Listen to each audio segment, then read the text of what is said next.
Good afternoon. It is March the 19th. It's a little bit after 4.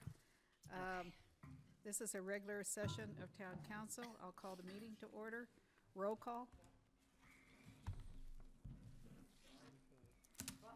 Here. Circus. Here. Madison. Shen. Here. Good. Here. Go ahead. Can we convene the meeting, please? I've called it to order. Do I have anyone in the public who would like to make comments? There is not a lot of people here this evening, so those that are here, thank you for being here. Consent agenda, we have several items on the agenda, one being draft agenda minutes for approval, and there's several sets, 4 of them. May of 2017, June of 2017, August of 2017, and December of 2017. And then we have ordinance number 2, series of 2018. That's an ordinance amending the 2018 budget for the general fund, real estate transfer, tax fund, road fund, marketing fund, post-grant fund, and the capital improvement project fund for the TOSV. That does have an ordinance, so let's pay particular attention to that. And then there are some attachments to that regarding unaudited year-end for 2017-2018 amendments, in case someone from council wants to pull that out. And then series 4, a resolution of the town of Snowmass Village. This is authorizing the filing of the applications with the Federal Transit Administration and Operating Administration of the U.S. Department of Transportation for federal transportation assistance, authorized by 49 U.S.C. Chapter 53, Title 23, United States Code, and other federal statutes administered by the FTA. That's a lot to say. And Dave's done a lot of work on this. So, do I have a motion for approval of the consent agenda? I'll make a motion to approve the consent. Thank you. Do I have a second? I'll second, but I would like to take the second reading of ordinance number 2, 2018 out for question. Okay. Okay, let's, you got a second? Are you okay with pulling out the CIP? Yes, I am. Okay. So, do I have a motion approval for every other item? So moved. No, I already, Well, you moved, but then Oh, you yeah, want to yeah, pull it then out. I amended, it's an amended Yeah, motion, huh? okay. do I need to second it? Yeah. Okay. Okay, all in support? Aye. Aye, pose same sign. Okay, let's take that one item out, which is the budget. So Bob has some questions. Yeah, Mary Ann, you want to come on up front? so my questions are on the capital improvement program fund. The summary, not the summary so much as the individual line items for budgets from 2017 to 2018. And I was in the packet from 2 weeks ago, and I don't know if it was in today's packet or not. It was not. Okay. But as I mentioned 2 weeks ago, I didn't get a chance to look at that before the first vote on that ordinance. But my question kind of starts with, I'm looking at the multimodal alternative mobility area under roads and streets.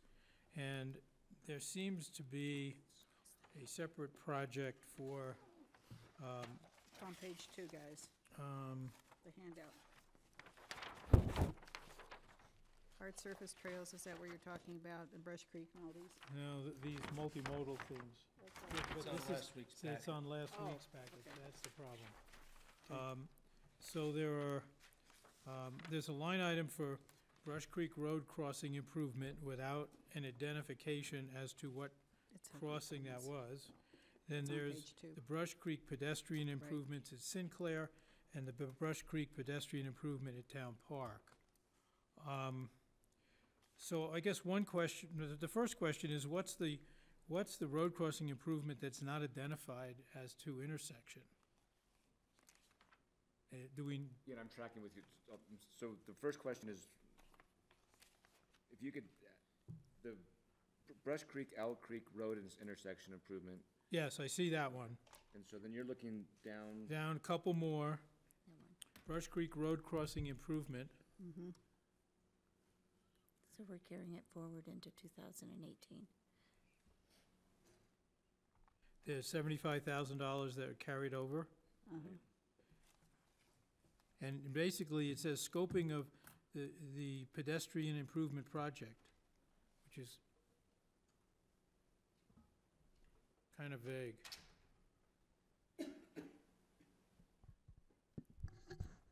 I think that the Brush Creek, the 75,000, Yeah, I think is down by the rodeo. well, wouldn't that be the town park piece? That's Already here. 52,000? That's the last one? no, but if you remember, this is a multi-year project, and if I'm wrong, I'll come back and I'll correct Yeah, it. that's fine. But as I recall, we started with 75. We did not have enough money. We increased it with the additional 50, and so that 75 and that 50 will combine to a larger project. That's the crossing by the bus stop. It's the crossing down at the main. Both of them are for that? Correct. Well, We had moved 2 up- projects and we've increased the size. So, And then if you go back up, there's even a larger project. Well, not to confuse it, but there's some concrete work to be done down there as well. Right, Which is the second line item. I saw that too. So it's all those projects we're trying to we're pulling together. So, with Town Park, is there an approval? Is these budget items, the approval to complete the entire project, to change the alignment of the bus stop and do all those things, Correct. Move the raft to stop up to the island essentially. right? And make the walkway behind it and improve the lighting, in Okay. that area. Okay, as far as Sinclair Road is concerned, that 25,000, that is now 50,000, what is that for? That's design work for, This is design work, okay. and then there's 300,000 that's not being rolled forward, that's in this year's budget. So it's not before you tonight, but you approved in the budget for improvements or for design work at Owl Creek and Brush Creek. Yeah, right, that's 300. This is design work only. Correct. And the rough number we use is about 10% for Okay. design work. Okay, and just for clarification purposes, after the design is completed, the design comes back eventually comes back to council through staff. For significant design, for sure, like the Owl and Brush, absolutely. You'll see a conceptual, you'll see a past conceptual, you'll see it developed throughout. Sinclair Road, Because that's all we've got to design, you would see that, for Okay. sure. But I'm trying to think if there's something, design work for something, for asphalt yeah, work, you're not gonna. design work to reorganize the marketing department, I get it. You're not gonna see that stuff. Okay. But if it's significant enough that you're gonna hear about it, yes, we're gonna schedule it so you'll see what it's looking Okay. like. so several years ago, we did see a design for Owl Creek. Are we able to use any of that Yes. design work? Yep. Okay, and this still is gonna cost additional money above and beyond what we did back then? Yeah, because I don't wanna, that was very conceptual, and we're using all that information, we're Okay. taking it forward. But we are designing for a roundabout type intersection there, and Right. trying to figure out, without getting into too many details, whether you construct a box culvert over the creek, or whether you use a type of pipe that can put the creek in it that's now. They're going through a lot of evaluation to try and figure out the most cost-effective way. So my other question, I'm gonna go back to Town Park. So the net for Town Park improvements is $347,000 when I look at everything. For Town Park. If Town you- Park, the concrete, and then the outlet structure Yeah, improvement? that's The, separate. the concrete on top, it says, it's under facilities. Yeah. That's actually for concrete work at the station itself. Well, That's here's not the the crossing bigger centers. question. We've already talked about doing a whole renovation or a design down there. at Town Park. That's part of the comp plan. So is this money thrown away without, Well, we don't, no, I don't think it is. I mean, so I don't want to see us spend another 347,000 for the same project if we move stuff around. yeah, I don't think anyone's contemplated the transit station move, and I've never heard, I've not seen that talked about. Well, that kind of relates, that question relates to the ice rink relocation also. Uh-huh. Because one of the things we're talking about in the entryway, you know, potentially is a new alignment, for the entire rodeo grounds. So this $100,000 that we have to relocate the ice rink, is that money that, will that relocation potentially have to be done again? No, I mean, because this idea, if you remember, through the budget process, was to put the ice rink on the tennis courts, so the lights could go there, Okay, and so that we wouldn't have to interfere with the rodeo, move the dirt around, and all that kind of stuff. thank you for refreshing me. I'm happy I remembered, actually. I had a 50-50 shot at it, so. Other than we looked at that project before and we couldn't do it, but, okay. Okay, and then the only other question has to do with the housing project that we're contemplating, and we increased our estimate by $450,000 last year, you know, in 2018. What was behind the need, if you will, for that increase? We're still working through the pricing of the whole thing. If you remember, we're hardly past concept on Right. that, No, I know that. and so We Very were looking early at a on, but- total of But we 3.3 threw in million. another almost, you know, we Based threw in on another Joe's $450,000. it was based on Joe, and it was also to help get the design work underway. We know I will tell you, that is a swag number at this point. Okay, Scientific, wild. Well, that's okay. okay. We don't have a solid number, but we wanted to make sure the resources were there to move it forward. And in all honesty, you know, with Joe passing away and a new person coming on, I think our first priority is going to be looking at some regulations and whatnot first, and some of the paperwork before we get this project going. Uh-huh. And so this is one of those that I owe you an update on in the next couple months, once Betsy starts work to figure out how this would move forward. Okay, okay. That's fine. Any other questions? Nope, thank you. Okay, Nope. so that was resolution number 2, Ordinance. ordinance number 2. This is roll call.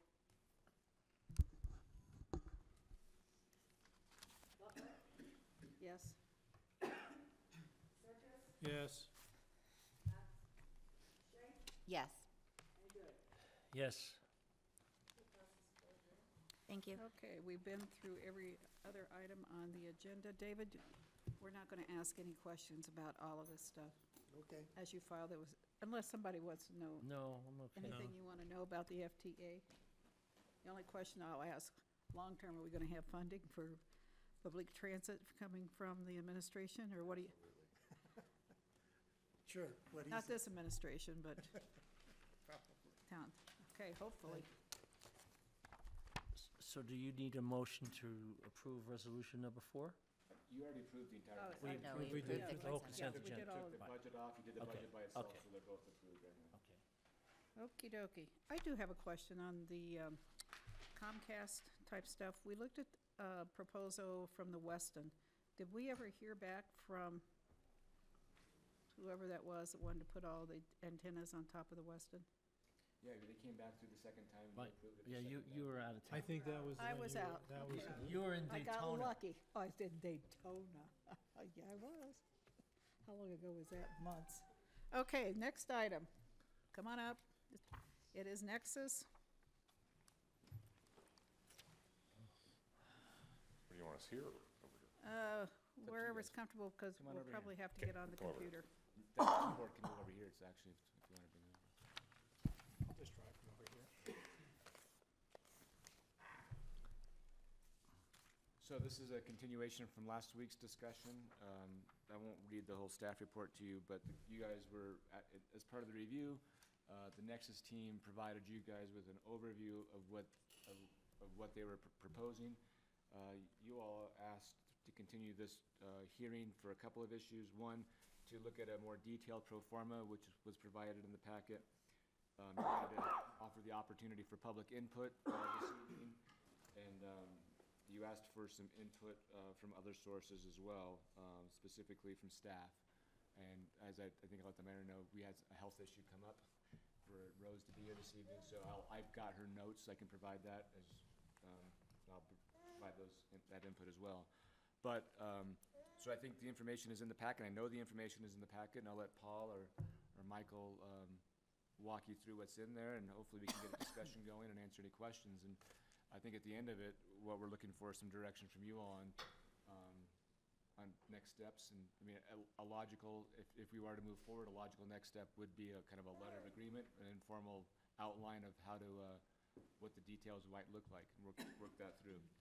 So with that, So we provided for your packet last week kind of an executive summary level narrative to the financial pro forma that we had provided previously. So that was in your packet, and I'd be happy to discuss that or review any of that with you. You'd also asked through Clint if there might be other individuals or groups that we had spoken with about use of the facility that might be available to come to the meeting. We reached out to 3, and we were able to get 1. She's sitting right here. Ashley is the executive director?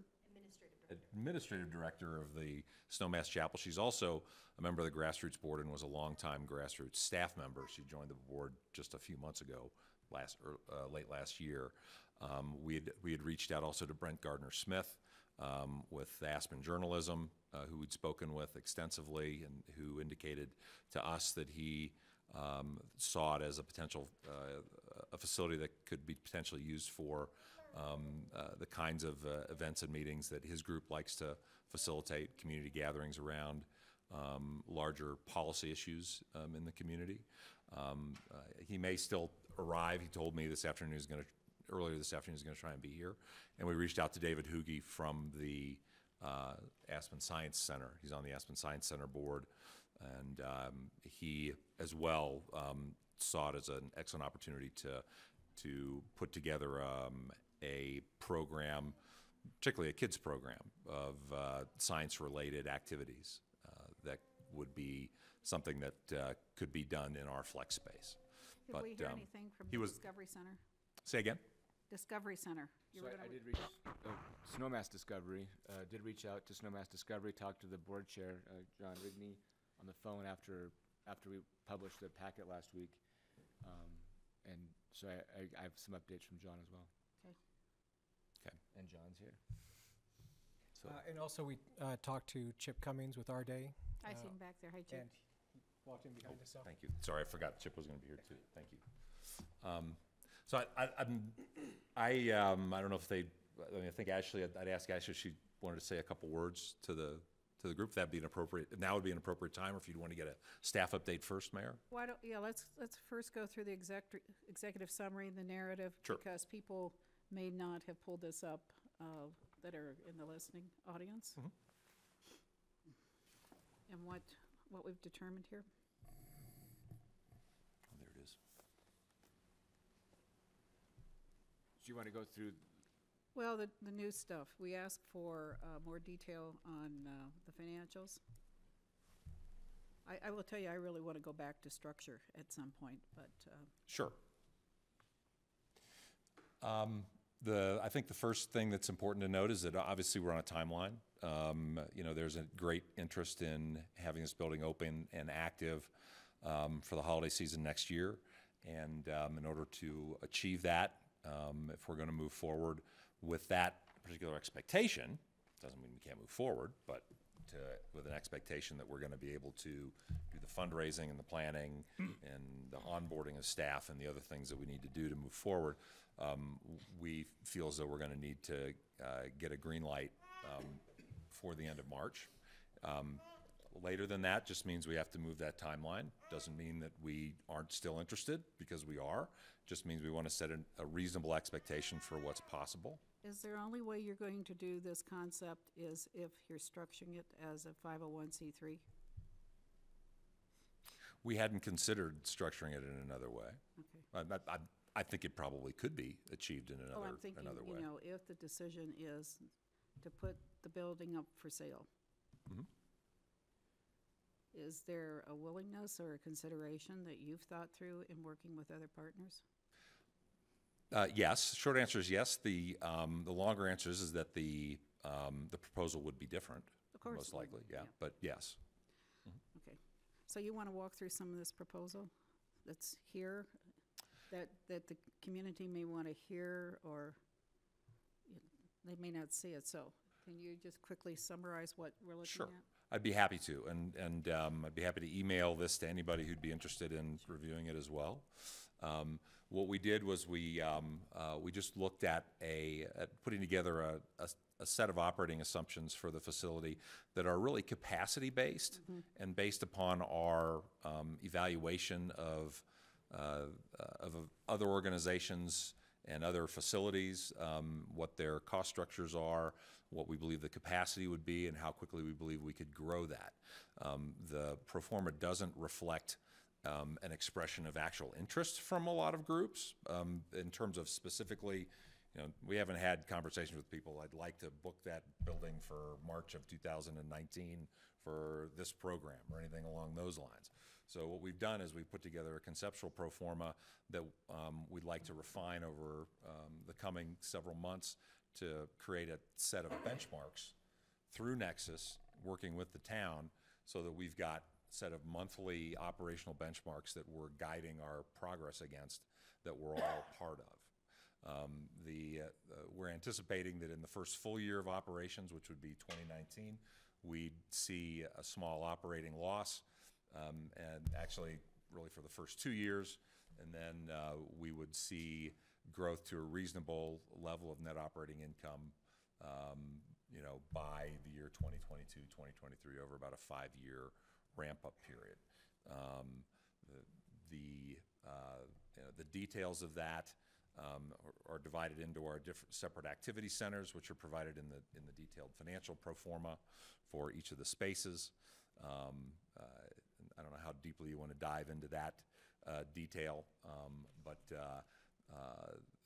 the idea here is to try to create some structure around the financial expectations for each of the facilities based on not just numbers, not just dollars, but number of events and number of people that would be using the facility. Relative to this pro forma, I look at the restaurant activity, and we heard Mala talk about making money, Yes. and this is a 501c3. What's the charitable purpose of that activity within the Well, facility? the restaurant would not have a charitable purpose. It would be a tenant of the building. Okay, so it would, if it comes into the nonprofit, it sounds to me like you're going to have unrelated business income. Quite possibly. Okay. The unrelated business income would be in the form of lease payments to Nexus from the restaurant. And that's The it. restaurant would remain a separate entity, would operate as a vendor.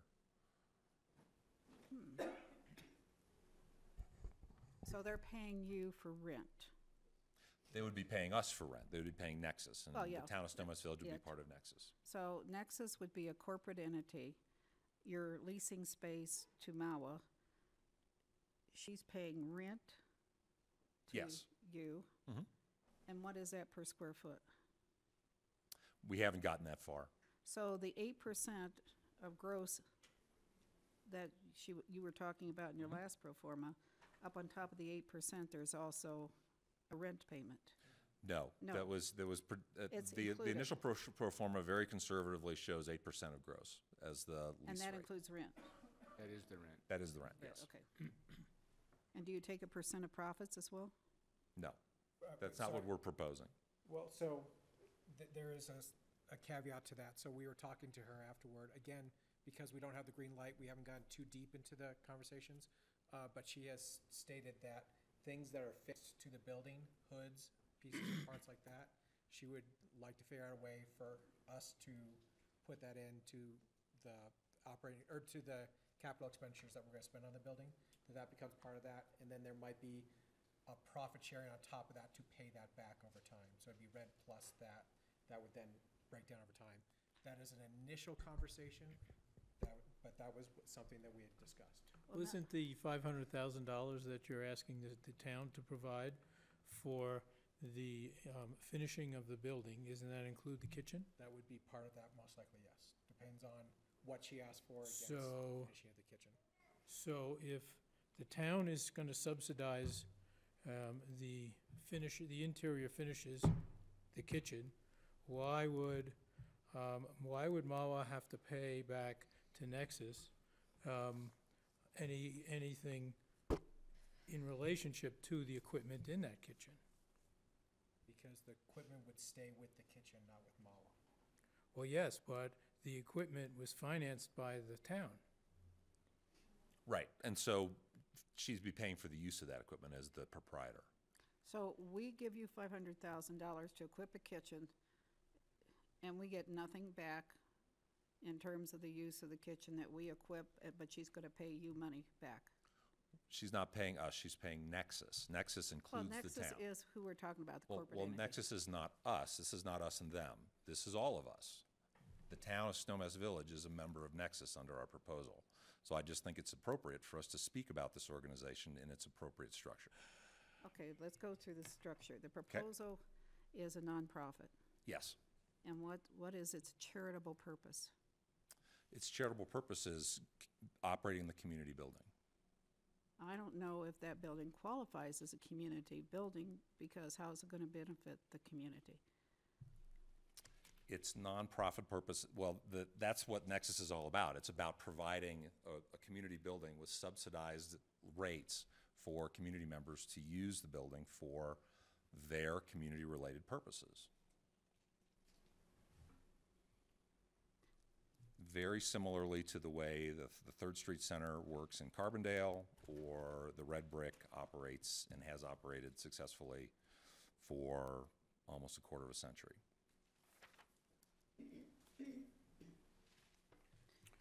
I don't know the financial structure or the legal structure of the Red Brick. How does the profits at the Red Brick move? Does it move back into a nonprofit, or does it move into the city? It's been a while since I've looked at that operating agreement, and I don't know if it's changed since I left the city. But the basic structure is that before they had their issues that we all know about from the media, the way that structure was set up is that the city outsourced the operation of that building to a 501c3, the Red Brick, for operation. And specifically in that case, their nonprofit mission was to provide a community arts center. And they also lease space to nonprofits as well, like Grassroots. Grassroots is a tenant of the Red Brick, for example. So, and they maintain their books, and there is a relationship with the city. I don't remember exactly what the exchange of funds is, or how they maintain their fund balance or their budgeting process. Haven't looked at that in a while. And that would all be negotiated between the partners. We would all agree to terms that were acceptable to all of us. The hard part, what I'm hearing from community citizens, is how is this building benefiting me, the taxpayer, and a request for $700,000 taxpayer money, and what am I getting in return? I don't know how it fulfills the charitable purposes that you're talking about being able to get for a nonprofit, which are hard to come by these days. So, do we have a lawyer somewhere in the picture that's advising Nexus at this point? I've been involved in several of these. I'm very comfortable that this will qualify as a 501c purpose. The schedule that we've devised, the organizations we've spoken with, the kinds of events that would be scheduled for use in this facility are all intended to be community-oriented at rates that are below cost. subsidized per the Okay. business model Okay, by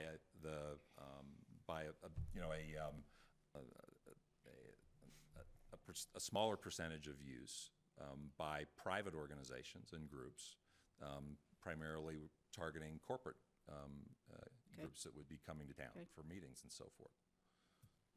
When you, Marky, if you look up the mission of the Red Brick, it says the mission of the Red Brick is to build and strengthen community by creating an inspiring home for local organizations and the arts. So that's basically what you're saying. and they rent space. Like Jazz Aspen is one of them, Yeah. Yep. and Grassroots.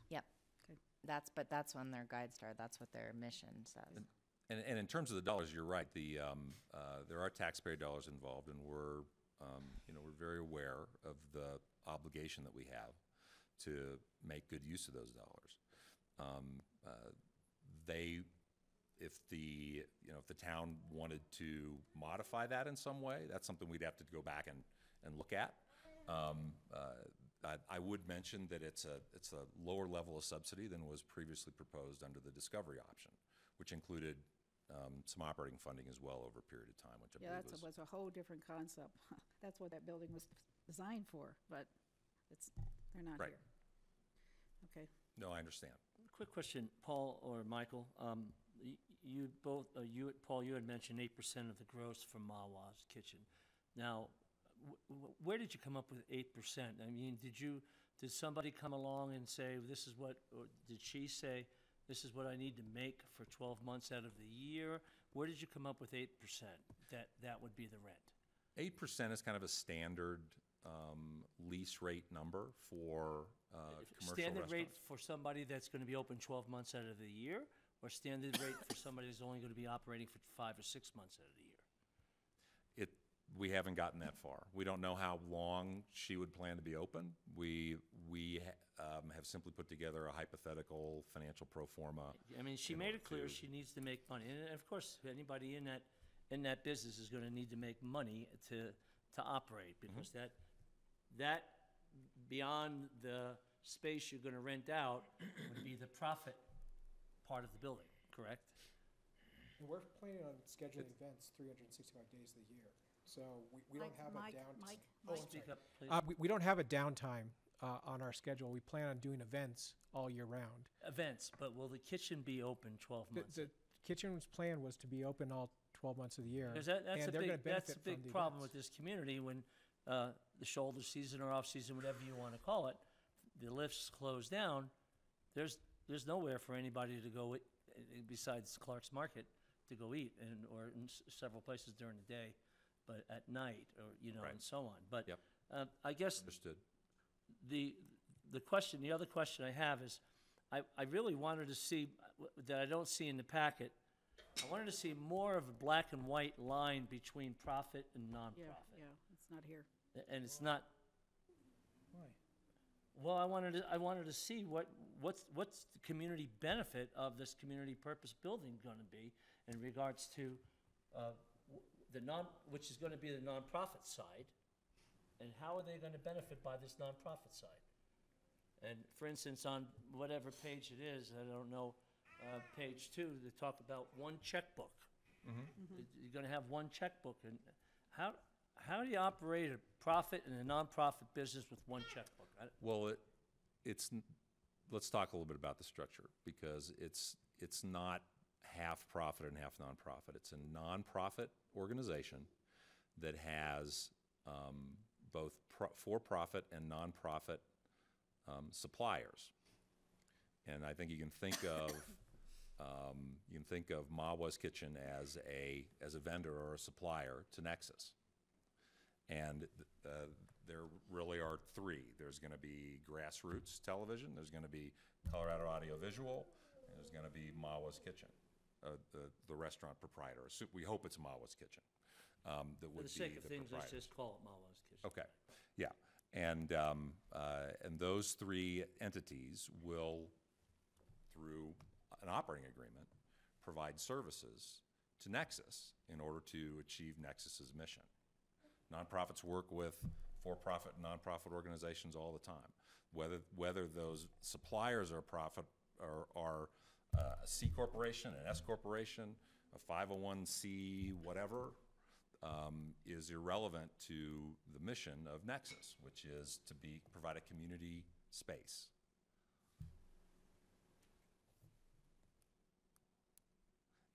And if you dig into and I don't know if you want to get into this level of detail right now, but I'm happy to if you want to, the financial pro forma itself, each of those tabs shows an estimated number of events or activities Right. for community groups, nonprofits, and corporate groups. And the majority of the events and activities is intentionally tilted towards nonprofit and community, because that's the mission of the organization, of Nexus. So And that's the so purpose of for- the so building. yeah, so in I'm terms of trying the- to get the community to buy into this. You know, Right. It's not me personally Sure. that No, wants, and wants to see the difference between the two lines here. Right. Because I get, like everybody here sitting at this table, and probably your table as well, and in the community's a little confused about what's happening with Building 6. I understand. Let me play out on that for 2 seconds. So, being at several things over the weekend, this is the hottest topic in town. The snow is fabulous, skiing is great, you know, we got buildings going up, everybody loves that. But now, this is how simple it becomes. So, okay, so $700,000, the town's gonna take control of the building, okay? But then we're gonna take $700,000 to help fund a building. And some of the, you know, the structures, the kitchen and what have you. And at the end of the day, what money is coming back to the town? There is none. Okay, so then next question is, okay, if I'm going to go to a community event, whether it be our day or whatever it is, or you have a speaker that comes in, or want to go down and do the video stuff, what kind of discount do I get as a community citizen? Is it free or do I have to pay? Right. And the answer that I could give, probably best case scenario, given the pro forma, is you're gonna pay. You're going to pay something. It's going to be a discounted rate, or it might be free, depending on the event, depending on what we agree to as Nexus. Okay, here's the next question that I was asked. I can't answer this. So you got all this fancy equipment that's owned by either Grassroots or Mike, okay? Right. Now, within so I go down and I decide I want to do some video editing. I'm using the equipment. I'm going to pay to use that equipment, is that correct? Yes. Okay, A that was a yes. very low rate if it's for community Yeah, purposes. For okay, like the so- Media Lab, be a very low rate. I said, yes, you will pay. The question is, does what I pay, is some of that money go back to either Nexus or Grassroots as rental before the bottom line? The way that the money flows, there would be a cost for administering that media center. Okay, And then there's a certain amount of administrative costs for Nexus, for the Nexus staff members, which are overseeing the entire building and the operation. yeah, that's And personnel. whatever's left over drops to the bottom line, Okay, and stays with Nexus to build a fund balance so that Nexus can operate the building over many years and hopefully decades. but what I hear is you're contributing, bringing in the equipment, and there's no fee, or there's no expense going back to the owners of that equipment during the year for the use of that equipment. There's a 5%. The 5%, there's a 5% fee that's built into the pro forma, which was our proposal. I guess you'd call it a proposal for a minimal level of income that would flow back to the vendors, the Okay. suppliers. I think, I mean, at the risk of being, well, I'll just try it, you can correct me. The community purpose that's being proposed is vitality. What they're proposing is they're gonna bring a bunch of activities a wide range of activities, from movies to knitting classes, whatever, going on all the time. That's the community purpose. Is that good enough? That's up to you all. But there's going to be all these community things going on during the day that are hopefully bringing vitality. Then in the evening, I think their hope is they would rent out to probably a more expensive group type thing, generate more revenue. And with the revenue they would generate on certain evenings, they're able to offset those operating losses in the morning, and that's why they get the nonprofit, is they make a little more here, they make a little less here, it balances out that's what the pro forma shows throughout the time. Right. So they really a decision for, I think, the council, the big one is this a good opportunity to bring a lot of variety of activities here? Could you not do the same thing if the building was owned by someone else? Yeah, I mean, I think their basis would be considerably different.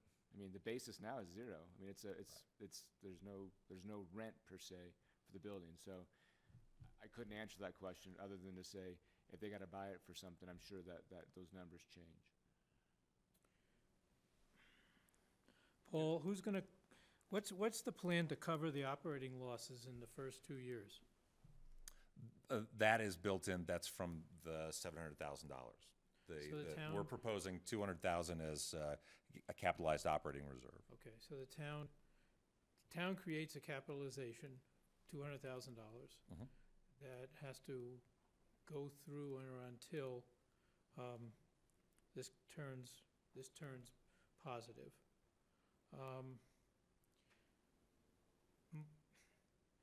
What does Grassroots and Colorado AV bring into this partnership? We're bringing our staffing, our equipment, our resources. On the But aren't you- grassroots side, we're bringing our fundraising capacity to bring the rest of the rest of the money, which is about $2 million. Okay, so let's break that down, and let's take them one at a time. Mhm. Staffing is your folks who come in, right? Isn't that part of cost of goods sold? So aren't those Some of staff it is. members going to be paid for There's that time and for that work? a portion of it is, yeah, of course. There's a core staff planned for the building. There's a staff that is Nexus staff that will be just for the building. Right, the three people that we've talked about previously, and they're funded by the $200,000 capitalization plus any revenues or profits from revenues. But what I'm having difficulty with is understanding what Grassroots and Colorado AV are bringing to this. You're bringing expertise, that I get, but I don't think you have any financial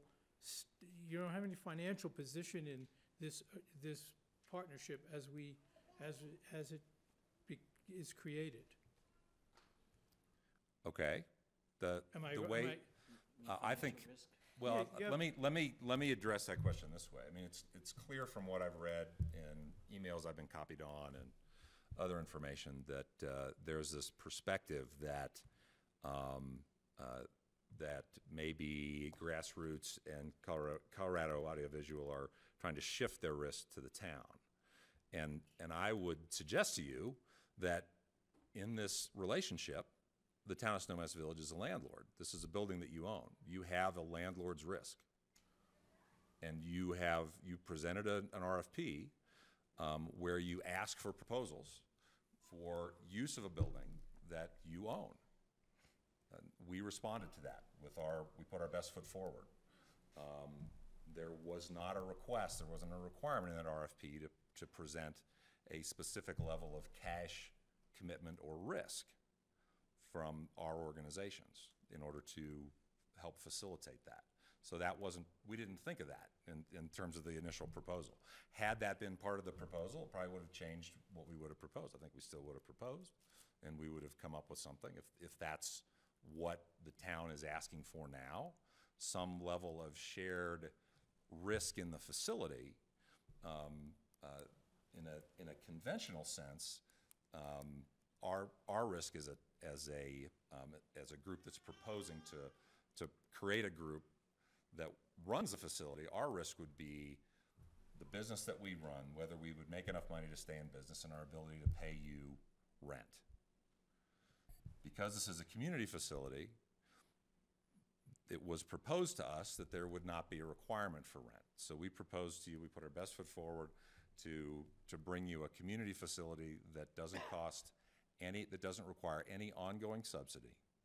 But we didn't, for our two organizations, because the proposal didn't require it, we didn't put aside any of our cash assets as a risk, because that wasn't something that was asked of us, is what I would say. Maybe, you know, as I look at this, maybe what we didn't anticipate was being a partner rather than a landlord. So as a landlord, which I think was always more or less the direction I think we were taking, because we didn't want to be an operator, if you will, of the space.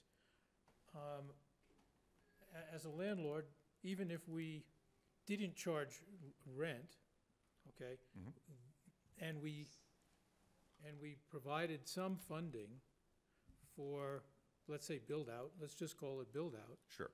everything after that would fall on the tenant, In this concept of a partnership, it feels as if the town is more exposed to risk than we would have been if we were just a landlord, and then somebody else had to take over, you know, the whole operation, financial and otherwise, of the project. So as I'm listening and I'm trying to boil this down, that to me seems to be where the differential is. I understand. And I think that the continuum here is risk versus a facility and a portfolio of ongoing activity that is aligned with what the community's interests are, right? I mean, you've got that on one side and you've got no risk on the other. I mean, you know, if the town was to decide to sell Building 6, then other than what you were able to negotiate in a purchase and sale contract, the town would at some level relinquish the ability to control what goes on in the building, right? That's true. In this case, over time, the town is a partner to help the purpose and the actual activities of that building evolve and remain current and interesting and vital, as Clint said, and a part of a coordinated set of services, hopefully, that are bringing people into Base Village and into Snowmass Village year-round. That's the intention, and that's the purpose why our proposal includes the town as a partner, because we know that the town is a key stakeholder in what happens in Base Village. So what's your definition of partner? I understood last meeting, we were a member of the board. Right. Now that's changed to being a partner. That sounds legal. Well, I'm kind of using terms interchangeably. Okay. Board member. The point is, Yeah. there's an assumption this organization's going to be profitable. What happens if there's a financial downturn in the market and it loses money? Now what? If that happens, we have to work together to figure out a way to keep the building profitable. And if for some reason we get to the point where we're no longer profitable, then we should build in information, we should build in provisions in the agreement that anticipate that in terms of what we're going to do, so we all know. At what point do we shut down? You know, at what point do we, you know, if we exhaust all our opportunities for resources, from donations, from operations, from loans, from the town's willingness to provide resources if that was to happen. That's not part of our proposal. So we're not looking for operating funds. That would come under that provision. We would see that as our responsibility It was to just keep like that going. Base Village was going to get done, and we all saw what happened to Base Village for multiple years. No, I understand, and Base Village is now gonna be completed, and hopefully it's gonna provide, you know, hopefully this is an intersectional point for the town in terms of vitality and activity and what goes on here. And we're just looking to be part of that, be a complementary element of that, working with you. I want to go back to the 500,000. It states on page 185, 500 for site development, tenant improvements, restaurant finishes, initial office equipment, POS systems, whatever POS is. Point of sale. Oh, okay. Property management systems. I don't know what that is. Nonprofit development. Subscriptions. I don't know what that's for. Legal. And then business development. So you've already given us a business plan. What's business development? With understanding what you just read, I think that's the kind of direction that we're looking for, and I think that's the kind of stuff that we'd say 500 needs to be to physical capital improvements, or 600 or 700 or whatever that is. But I think the division they're trying to get to was an investment in the building and the launching costs. And I think some of those things probably got interchanged between the two, but we worked through some of those numbers. But we know what's being delivered to the town is a core and shell building. We know there's going to be investments going to be needed in the kitchen, and some fire suppression issues. We don't know exactly where all the sprinklers need to go, so we know we're going to have to spend some money on those types of issues. There's no doubt that whoever goes in there, we're going to have to spend some money to get the building up and going. Well, And I think that's that. my question was going to go back and say, we know we're getting a shell of business or a building, and you're going to tell us that the most the town's going to be on the hook is 700,000? Yes, That's what we're hoping for. that's the plan. Well, there's a plan and there's reality. How much money of the 2 million have you collected? You got any major donors? Well, okay, so It's a chicken and we, at this point, we're kind of in that chicken and the egg point. We are unable to approach potential donors any because we pledges. don't have your okay. Yeah, But you don't- have you- we had conversations? Yes. Have we had very positive conversations? Yes. Have- But we can't move forward. You don't have a pledge card signed. So, real quickly too, Paul, you had said, that, in the event of a downtrend or something, recession, that we would have to provide some provisions. And last week, you had said basically that the owner of the building covers the loss after Nexus cannot cover it. So basically, the town's going to be on the hook for this. Well, if I said that. That's what you said. I mean, Well, 'cause I didn't, I wasn't aware I was going to be cross-examined in my Well, effort to try and I'm just bring referring back to something some of my- worthwhile to the town of Snowmass Village. I'm not trying to do that to you. I just put an asterisk next to that last week. Okay, that's what you had said. Well, we're proposing, what I would say to you now is that we're not proposing for any operational requirements. In the context of that discussion, the way I understood that question was, if we want to keep this going, what do we do? And my answer was in response to that. If the town wanted to keep this going, then that's where, and we'd exhausted all other options, that's where the money would have to come from. But that's not part of our proposal. Our plan is to not get to that point. I would assume that would be the greater Right. plan. Right. And as we move forward, that would be a negotiated point. That's a part that we all get to get worked out. But and that, put down on but paper. that point needs to be really negotiated before we enter into any kind of partnership, any type of agreement together, because those are the Absolutely it does. provisions that we were referring to. Yeah, absolutely it does. Right. Yeah. So we know in black and white what's going to happen if the whole world falls off the edge of the world like it did in 2007, 2008. Again, Right. Okay? Or no snow, or whatever the circumstances may be. Yep. So with that negotiated type of point, and since it feels like the conversations keep coming around to those type of points now, we're starting to get into those details. Can we get permission to work forward with town staff to get to a point that we can actually present something to you all that can be worked? The mayor talked last week. She would like to hear more community support, and I would as well. I wish there was more community people here to talk about it, because I'd like to, I personally would like to hear more from the community myself. We got one letter. We got one letter, I know. Well, So- no, we got a couple. I mean, to answer your question, Michael, We got I say This yes one? in Got Mary regards Lou.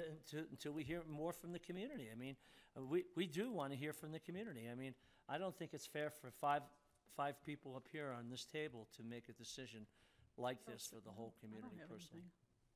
Well, and I also The feel it'd letter be was easier from that Mary if Lou. there was something Yeah, in one writing, letter. working with And- town and council, this or with one town from staff, Pat. that the community would have something to talk about, something more. That's why I say yes. That's how I feel about it, not answering for my other councils. One thing we did ask Clint to talk about, and I will get to that point, but there's a lot more. You were gonna talk to Rose and bring back some comments. Yeah, so Rose had a medical emergency come up this afternoon, so actually she just texted me and she's gonna try and get here in a minute, so she can say this better than I can. But basically, I mean, Building 6, the goals that we've outlined as a staff for Building 6 are many or several, but, you know, vibrancy is obviously the #1 objective. We think, you know, if done well, this could meet that #1 objective of bringing vibrancy to the base village. The fact that this setup can be a not one and done type experience, we think has got a lot of benefit to it because of a lot of varieties. Obviously bringing Mawa's Kitchen, who is a proven successful creative, and she wrote delicious enterprise. You know, that's obviously a huge plus to bring the kitchen in there. And then because Nexus provides the opportunity for diverse programming, it can help tell the story of Snowmass discovery through technology. They think she believes strongly in this, what was been referred to as the signature laser show every evening on the ice could be something very cool, that if we have a set time for a laser show to incorporate with the ice rink would be a big draw. The opportunity to invite other nonprofits and programs to the space is a big plus. And the last thing is that we've all talked about is that the town's investment should be basically on tenant improvements that'll increase the value of the building, and that would reduce the risk the town brings to the project. If we're investing the capital in the building, we'll always own it, and the risk is reduced with that. The big risk is, you know, operating that we don't get back necessarily, but any investments in the building, we'll always own them, so less risk that way. So after 14 years, we know the free cam ends. Correct. So then what happens at that point? Well, I think that's what we've talked about verbally a lot, is that, you know, we can go rent-free for a while, but at the end of the day, the town can't be burdened with any kind of expenses with this building. And so this building would need to generate enough to offset that cam. Just a clarification on a question that the mayor and I were talking about. This initial lease period or agreement period was 5 years. Am I correct about that? At least that's what my interpretation is. We had that just built it out. for It was 5 5 It years. was a We 5-year built out a pro forma, Build but it out I for think 5 we'd be years. looking for a substantially longer It was a agreement 20 period. years. Yeah, I think we'd be looking for a, I mean, this is a commitment. We're all moving forward together to make this work. Okay. So I was looking at, there's a section of pro forma on department operations, building operations. And there's no revenue associated with it. However, there is, and my other understanding is that contracted services are the fee, the 5% fee going back to your organizations. But in all other cases, that fee was based on 5% of revenue. This just looks like it's a created number. And my question really is. That number is not the fee. That's a separate expense For of what? Nexus. For Nexus. Yes. And now I'm trying to remember what it was, and because I had a feeling this question would come up, but now I need to look and see. Welcome back, Rose. Hi, Rose. We just finished talking about you. You what? I just read your email like a minute ago. Oh, okay. But do you have more to say if you're here? I don't know what you said. I would have made it much more fascinating, engaging. For us even. Clint made that clear. Read it. Okay. He read it monotone. He read it monotone, man. Straight, that guy. Paul, what was the answer to the question there? There was an assumption for some sort of a contracted expense for Nexus itself. And, forgive me, I can't remember, my feeble mind, I can't remember exactly what it was for. But it was not the 5%. It was Okay. not money that was leaving the organization to the suppliers. It's not part of that 5% total. Okay, thank you. Let me find it. I've got it open here. Let me find it. But I'm kind of looking at this, I was kind of looking at that section, and I guess this is all the way through, that there's nothing in the line item for utilities, so that presumes, I take it, at least I presume by that the town will cover the utilities. That's in the CAMs. It's in the CAMs. Yeah. It's part of CAM. Okay, okay. Okay. And, I don't know, I guess I'm just not clear on what building operations really entails. That's actually, you can think of that as the operating budget for Nexus, for the organization, for their staffing, for their operating expenses, Okay. for their office and operating expenses.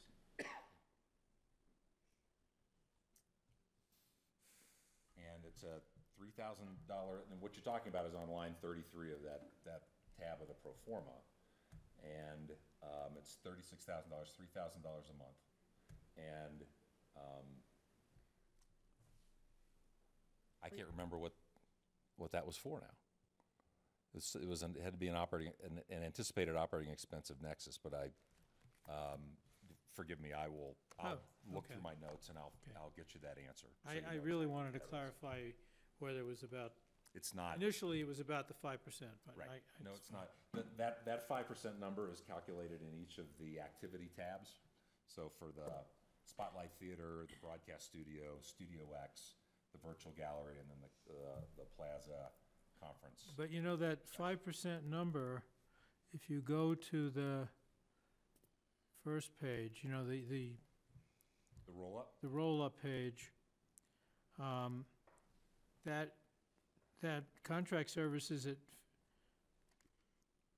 52,000. well, at 52,000, I guess that's part of roll-up, because it includes the 36. It does include the 36, so Okay. you're only looking at Right. the 16. Right, that's right, left. right. So you got the 52, exactly. then the next you got 18.5 for office. I can break that out into separate line items for you, so it's easier to interpret. That's $70,000 for contracted services and operating supplies. That's pretty high. Yeah, well, keep in mind, Equipment and materials, Yeah, 30,000. 15. Well, most of it's the 36, because 15 is the fee, if you will, to Grassroots and Colorado AV. The other 36 comes out of that line item in operations. Okay, I'm over on page 1. Yeah, me too. Okay, so you So got it says 120 52,000, 5253. right? 52.5, and then you've got an office and operating supplies of 18.5, and then equipment and materials is 30,000. Then information technology is 11.8, and facility maintenance is 24. That's a lot of, It's a big overhead. that's a lot of overhead. But it's not all overhead. That's a roll-up of the entire pro forma. Well, I understand that, but it's a lot of moolah. And we've put this together to try and be intentionally conservative. 52, So, when you put together a pro forma based on the kinds of assumptions that we have to make at this point, because it's so preliminary, what you don't want to do is underestimate costs. So your operating expenses are about $125,000 during year 1 with a payroll of 123. That's a lot of overhead. My board would shoot me if I ran that kind of overhead, but anyway. Well, I certainly hope your board wouldn't really Well, I'm just reduce itself just to saying, violence. it's a lot of moolah. So,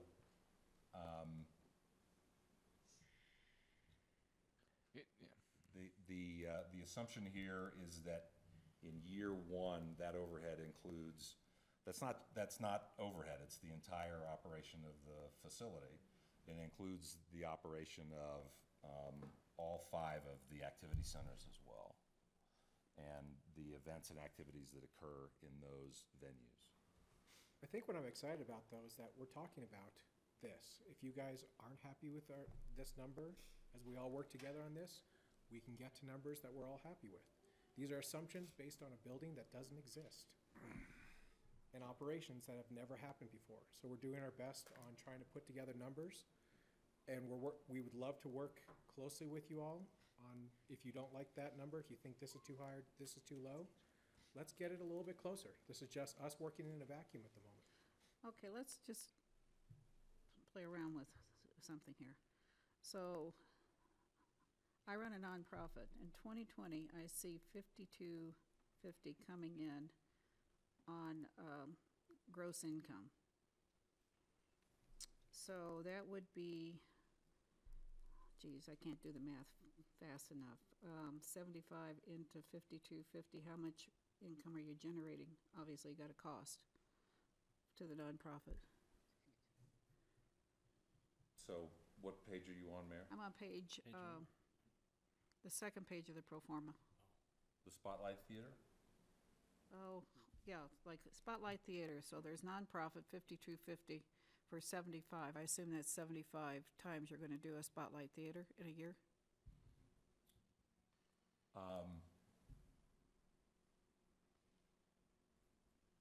So what year? Oh, you're looking at 2020? I'm looking at 2020, Okay. the pro forma, Mhm. gross income, nonprofit, Spotlight, you got a 75, so that's 75 events, so I assume, generating 5250 in gross income. Those events, that event load grows to 75 in 2023. Yeah, but so I run a nonprofit, let's say I'm running, it doesn't make a difference, the theater, Thunder River, just for an example, so 5250 would be generated for Nexus, correct? That assumes I'm sorry, I'm navigating your screen up here. That assumes 35 nonprofit events at an average income of $150 apiece. And then on line 16 in 2020, you've got $2,100 in cost of goods sold. So we're assuming there that you would have a cost of goods sold of about 40% of that total. And then the remainder would then go to fund operations and help to fund the direct expenses of that particular activity center, its portion of the building operations, and then whatever was remaining, which for this particular activity center in 2020, we're projecting a small loss of $2,499 at the bottom. But for that particular one, you drop down to, including all the activities, corporate, nonprofit, and community. In that particular year, you're just under break even. So you didn't answer my question. So let's say I'm a nonprofit, and I'm gonna pretend I'm Thunder River Theater, and we're gonna do something in the Spotlight Theater. What are you gonna charge me to do an event there? And what is, Mayor, I'm sorry, you're asking a question I can't answer specifically Oh, because well- we have not, I can tell you what this spreadsheet assumes. It assumes $150. okay, 150, okay. But that's not what we would charge them. That's what this spreadsheet assumes as an average pro forma amount of income. It might be. So what I'm trying to drive, in all due respect, and thank you, Paul, is if a nonprofit, we're talking about nonprofit community events, I'm trying to get to understanding, if you're a community organization, we could use Discovery Center, for example. And I'm going to do an event at this building. What is it gonna cost the Discovery Center, as an example, to do an event based on these pro formas? So this is where a lot of questions have to be asked. It's not just a blanket statement. What type of event would you like to do at the Discovery Center? Are we talking about a 150-person movie? Are we talking about a 12-person class? We're talking about Spotlight Theater. But it matters Okay. on what type of event you're talking about as to what type of expenses. If your event is a fundraiser that has 150 people, cocktail rounds, and you're going to be serving food and wine because you're doing a fundraiser, that looks a lot different than if you're going to be teaching a class of 3 to 8-year-olds about science and you're only expecting about 10 to 20 kids to show up. So it's hard to answer those questions in abstracts because there's a lot of detail that go into events. But those type of questions, as managers, we know to ask. We know how to get there. Okay. What other questions do you all have? Just want to back up to the CAM, and, you know, regardless of what direction, if we go into a partnership or whoever or whatever, I'd like to see somewhere along the line that some of the, either percentage of the profit part of the business, which is the restaurant, something starts to go to some sort of escrow right from year one towards, 14 years is going to go by pretty quick. Right. And all of a sudden, someone's going to say, who's paying for this building? Who's paying for these utilities? That we would hopefully have some money in escrow towards that. So Yeah. that's, I think the town's #1 goal is to reduce the risk, have a good product. and that's the risk I'm referring to. And that's pretty much your only risk is that CAM. Tom, I would just suggest that if we were to go ahead with this, the critical, the critical #1 is to begin to operate it at a profit. That's the critical #1. The faster you can do that, then the faster and the more you can put away into this escrow account as you suggest. So, But the restaurant, my understanding for the young lady that was here last week, Right. made it perfectly clear. She doesn't plan on operating this business unless she makes money.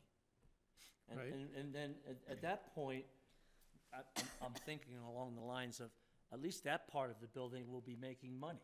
Something could be put from savings from there. yeah, but then if I understand it, so we have on the table, we have, an 8% lease, okay, at a gross lease.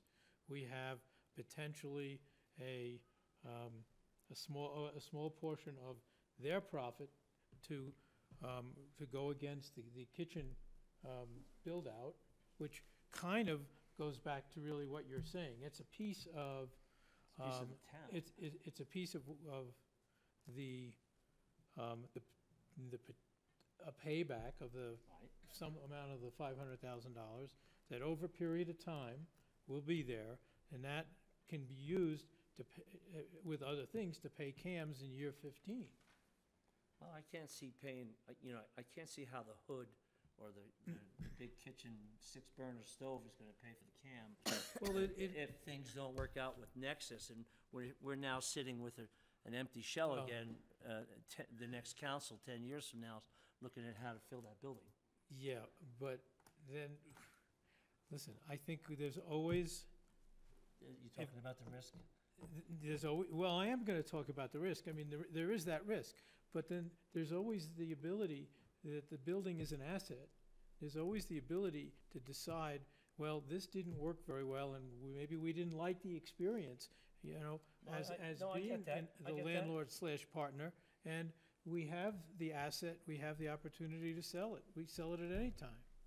Well, you could sell it, Bob, but the argument is, how long is it gonna get how long will it sit empty? We're strapping future councils with a significant amount of risk here.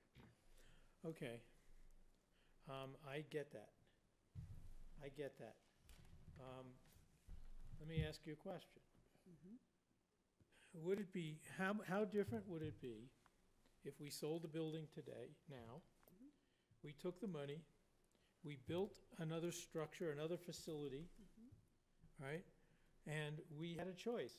We would either, the town would hire the staff to operate the facility, whatever it is it does, or the town would establish a nonprofit, and a nonprofit would run the facility. So is is it really much different if we take the money today? I think, I want to disagree with you, because Okay. if the town were to sell the building, Yeah. the town could take the money and pay off the a big portion of the rec center, or do something else with the debt, not necessarily build another building, because we're already kind of at a conundrum right now, what we're doing with a building that's being handed to us. So why would we build another building if we sold a Well, building? one of our goals is to deal with the entryway. Now, Well, dealing with the entryway is gonna require building a building. if that's the way it goes, maybe that may not happen for several years, Yeah, that's true. okay? That's I true. just don't see, But whenever it happens, the scenario's not gonna be a lot different than this. well, I disagree with you. I think the scenario, we're gonna be in a little bit more control, because we own the property down there. Yes, we do. This is a community purpose building. Okay, we went from an aqua center to a community purpose building, which I think is a totally different scenario. And as I said earlier too, I'd like to hear more from the community, because some of the community doesn't feel, I don't see how the community feels like this building 6 is going to purpose their needs. And what purpose is it for them? I don't know that. I mean, the short answer is the vitality. I mean, if it was at a movie theater, would that do that? If it was something The neat- vitality for some, for when the tourists are in town and we can get the sales dollars, the tax dollars out of it, I guess. But I think in general, I don't think the community feels that's money in their pocket, that those sales tax dollars are really benefiting them. I think, this is me speaking now, I think the community feels that the community, as the town grows, is going to spend more of the tax dollars on other things. So they're not going to benefit by that community purpose. I'm just trying to, I'm talking about the devil's advocate here, and how I'm trying to assume how the community feels. Well, So there's, could I, I'm so sorry. I was gonna follow up on that. So the other part that I don't understand, it's a building that's owned by, this hasn't been answered either. It's a building that would be owned by the town, so the town wants to do an event at this place. And last time I asked that question, do we have to pay rent? And the answer was yes, in a building we own. So that, to me, is not benefiting the community. That's more money coming out of pockets of community citizens to go to an event. So I have to go all the way back. This building was not built for this purpose. It was built for the Discovery Center, and it's not here, and we went to ACES, and they're not here. And I don't know. Alyssa, you haven't said a darn thing. Mayor, if I No, may. I'm just taking it all in. Hey, Mayor, if I may. Yeah. Our pro forma did not assume, and doesn't currently assume, that there are any special carve-outs for any organization in terms of free access to the facility under a policy guideline that would be different from any other organization. That's, ultimately, that's really the town's decision. If the town wanted to exempt itself from the fees that would be charged for that building, that would be a policy decision, I think, that the town would need to make, and we'd certainly be amenable to negotiating that as part of the Nexus agreement. There's a larger question there, that as a former person who sat at a table like yours, whether you exempt yourself from something like that, I don't know if it's just as simple as the dollars, but that would be your decision. But it's certainly something we'd be willing to talk to you about. Can I also mention, so I was privy to a couple of those emails this weekend as well. One of the assumptions from one of the letters was that the plaza becomes part of this, that we benefit from it, and the plaza agreement has nothing to do with anything that we do.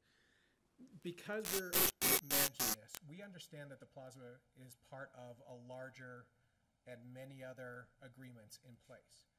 Trying to give a central person, a management team, the opportunity to be a single point of contact for people who want to use that plaza, I feel is a good idea. Right now you have under the Base Village Conference Center. It's not managed by anyone. and it loses 200,000 a year because there's no one to go to for it. Because nobody would know who to go to go use that facility. It's a mixture of people, and it's a very convoluted mixture of people. I've used the space. I know how many people you have to talk to about it. It's uncomfortable and it's unpleasant, and I'll never do that again. But with the plaza in place and a management team in place, you get one source, and the plaza will get used. And if the agreement is that there is a rent that goes back to the people that have interest in that plaza, then we'll make that happen. And the plaza people will benefit from the plaza getting used. Because that management team's in place, we've talked about already rolling up the Base Village Conference Center in there so that it's centrally managed, and it's part of the calendar that we've shown you. And it becomes part of the sales structure. We think it's a good idea to include that anyway. And it'll get used. And money will go back to the Base Village because of that. All of those people, that Base Village Conference Center connects very well with this building, which will connect very well with Limelight. Right now, it sits as an island by itself, undermanaged and underutilized. It's a beautiful space. You do have a new management team that just came into being down there with Base Village, with East West. We think that with this proposal, with this building, it connects very well with that, and it'll get used quite a bit more than it does now. And if there are fees and rentals that go along with that make it so that it's not an operating loss to the building, but actually becomes a profit center for them, great. Everybody wins on that. We get more spaces to manage, we can expand groups, we can go after larger groups. Plaza people get their fees, Base Village gets their fees for the conference center, and it gets centrally managed by one team. Have you had those conversations? We have had those conversations. Is there interest? Yes. You want me to comment now? Yeah. Sorry, and I certainly didn't mean to interrupt, but No, it's okay. You're fine. Okay, so for me, it's kind of difficult because, like Marky said, Building 6, the intent of Building 6, when we said that we would take that building as our community purpose, was for discovery. I mean, clearly that has sort of, fallen off a little bit, and here we are at this process, and in walks you guys. I think that it is difficult because, like Tom's saying, you have people in the community that are like, what is this community purpose? But I feel in my heart, when you live in a resort town, a community is greater than the people that live here 365 days a year. It is also about the people that are coming to visit, because we want them to feel a part of our community, and we want to create amenities that keep people coming. We get these letters from some people in Base Village that are like, throw Nexus in the conference center. That would be a great place for them. But the way I look at it is, you want to create sort of like this triangle effect. It's like you have the ice skating rink, and you have Building 6, and you have the Limelight. And if I were a parent and I were coming here with my family on vacation, I would love that I could sit outside and my kids could run around all these places and have something to do and have fun and have programming for adults too. I mean, is the community interested? I mean, when we were talking about Building 6, we had those people come from the community and give us a drawing of a building that they wanted to put on the draw site. And it was an arts building. It was a theater. This is what they're saying. I mean, so do I think that people would be interested in having this kind of thing? Yes. But it's hard to even understand what it's going to look like until it happens. The building's ours. We could sell it at any time. And I think once Base Village is done, there may be more interested parties that would want to buy it. But in my opinion, I don't necessarily see any harm in trying this and seeing if it works and seeing what kind of energy is generated. I mean, the problem is now, you go to Base Village, I mean, granted it's not done, but you go there after ski school's out, and let's say it's like 3:45, that place is a dead zone. There is no one around. You could walk back and forth and not talk to a single soul. You gotta get something that's gonna keep people there. You have to help the restaurants and the stores, and you put another retail shop in there. I mean, I just don't know that that's the best use. Now, Mawa's, we know it's a great product. I've eaten at both of our restaurants. People here, local people, love it. I think it would be a great asset to have something like that in the Base Village, and someone that's going to cater events that people may be interested in having there. I do think there's a lot of details to work out, but my feeling is I don't really see the harm in trying to make this a go. So are you willing to support operational losses as a town? I mean, do I really want to do that? No, but it's kind of, yeah, it's kind of where we are. Operational losses are not part of our proposal. You're under no obligation from us to agree to that. Wait a minute, It's the two. that's not what I heard earlier. So, Well, then I'm glad I'm clarifying. yeah, operational losses, so let's go year 4, and your pro forma shows a net operating income. Well, there's a ramp-in period, which we think is reasonable in order to set an Sure. expectation, The point but is, let's say that doesn't happen, and you're out 5 years, and there's no operating income. like any business, then maybe that business goes out of business Okay. at that point. Okay, I think we beat this up pretty much. Let's get some direction here. I still want to back up a second. Michael had asked for the kind of permission to talk with staff, and I don't see the sense in not allowing that. I still see, we need more information, obviously. There's a lot more questions on the table, and maybe community will come forward at that point too. So I'd like to see the conversation continue between staff and Nexus. Well, the last time we were together, we threw out the concept of having staff and the two organizations start to talk about and try to piece together what some kind of an agreement might look like. I think we chose not to do it because we wanted public input. Well, it's been 2 weeks. We haven't had much public input. Just 2 letters. And we haven't, I don't think we have better understanding perhaps, but we really haven't progressed that much further. So I would support what I think Tom is saying, in that we get the two parties to sit down and try to at least create some kind of an outline of what might work, what would be a beginning to discussion of an actual agreement, and see what we see where we think there are holes, see where we think things fit together, in a manner that would be livable, and just see where that goes. Because otherwise, we're not. I don't think we're moving forward. Is that your motion? Yeah, I'll make it a motion to do that. Do I have a second? I'll second the motion, but for comment, I still would like to hear what the community would like, again. I don't disagree with you. Yeah, again, but I'll second the But, motion. but there is some of this, just to say, we have a responsibility, the community has a responsibility, we all have responsibilities, and our responsibility is to do the best we can to make a decision and reach a decision, given what the information that we can evolve and we have.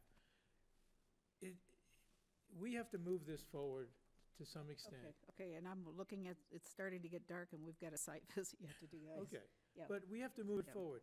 And if the public chooses not to present themselves in a manner that we can incorporate their feelings, into our decision, Okay. then the public is not, they're not being responsible. Okay, we have a motion on the table. We have a second from Tom, and comments accordingly. Alyssa, do you have any comments? No, I think, I know that a lot of you talk to people in the community, but it is really helpful to see written comments from people. And, have people really think about this. I mean, yeah, maybe the town shouldn't be in the business of owning a building, but we own a building. So now the decision is, how are we going to handle it? There's a lot of detail. Within the detail, I'd like to understand the downside, the operating risk. Who's going to cover operating? It's a whole risk analysis. And along the lines of those provisions you were talking about, Paul.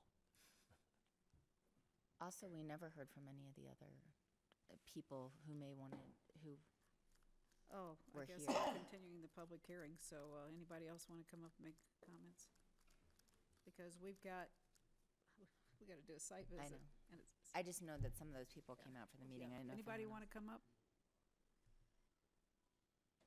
I'll come out. That's all right. You've been a busy band. Yeah, lots going on. Thank you Hi, for all John your- Rigney. A little louder than I needed to Go be. on, for speak up. All I really wanted to say was whatever direction this goes, we're in kind of my discovery hat. We met with these guys at Clint's. Clint and Travis gathered us together, I want to say late October, early November. And I haven't heard anything since then. And my only fear is on behalf of the town and this discovery, not the people that make up the board that kept the story alive, is in order to make this work financially, if the funding that has been around to support the foothold, if you will, on the mall for the Ice Age Discovery Center were to go away to support this, which I understand is a potential reality, then where does this story live?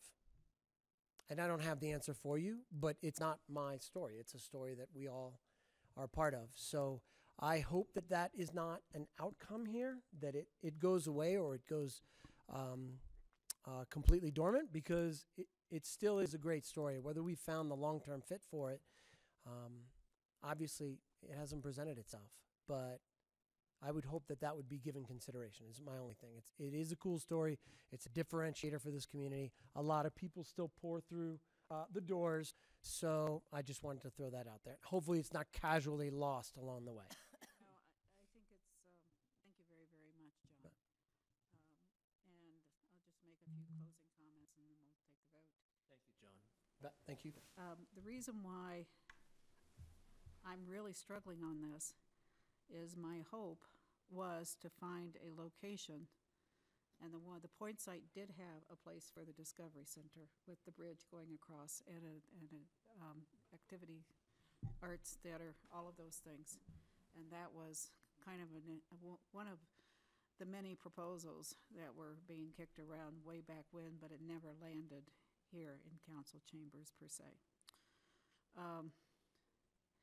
The other thought that I've had is how could we do something down at the rodeo lot with Discovery Center and making that a destination for many of our school kids and what have you. So my goal was perhaps sell the building, get the cash, and let us really go back to some of our initial conversations of housing something really related to Discovery. To me, this building doesn't speak to Discovery. It kind of does, but it really doesn't to the extent that I had hoped we could with ACES or Discovery Center, yada, yada. But those are different days. I am comfortable looking at conversations continuing. Hopefully we will hear from some community members, but I think that we're going to struggle, not this year, but in a few years, answering the question on the Discovery Center and ACES. So with that,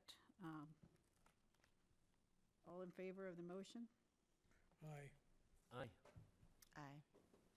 I will say aye reluctantly, but I will go with my fellow colleagues. Thank you. Okay, Mayor. Thank you, everybody. town updates?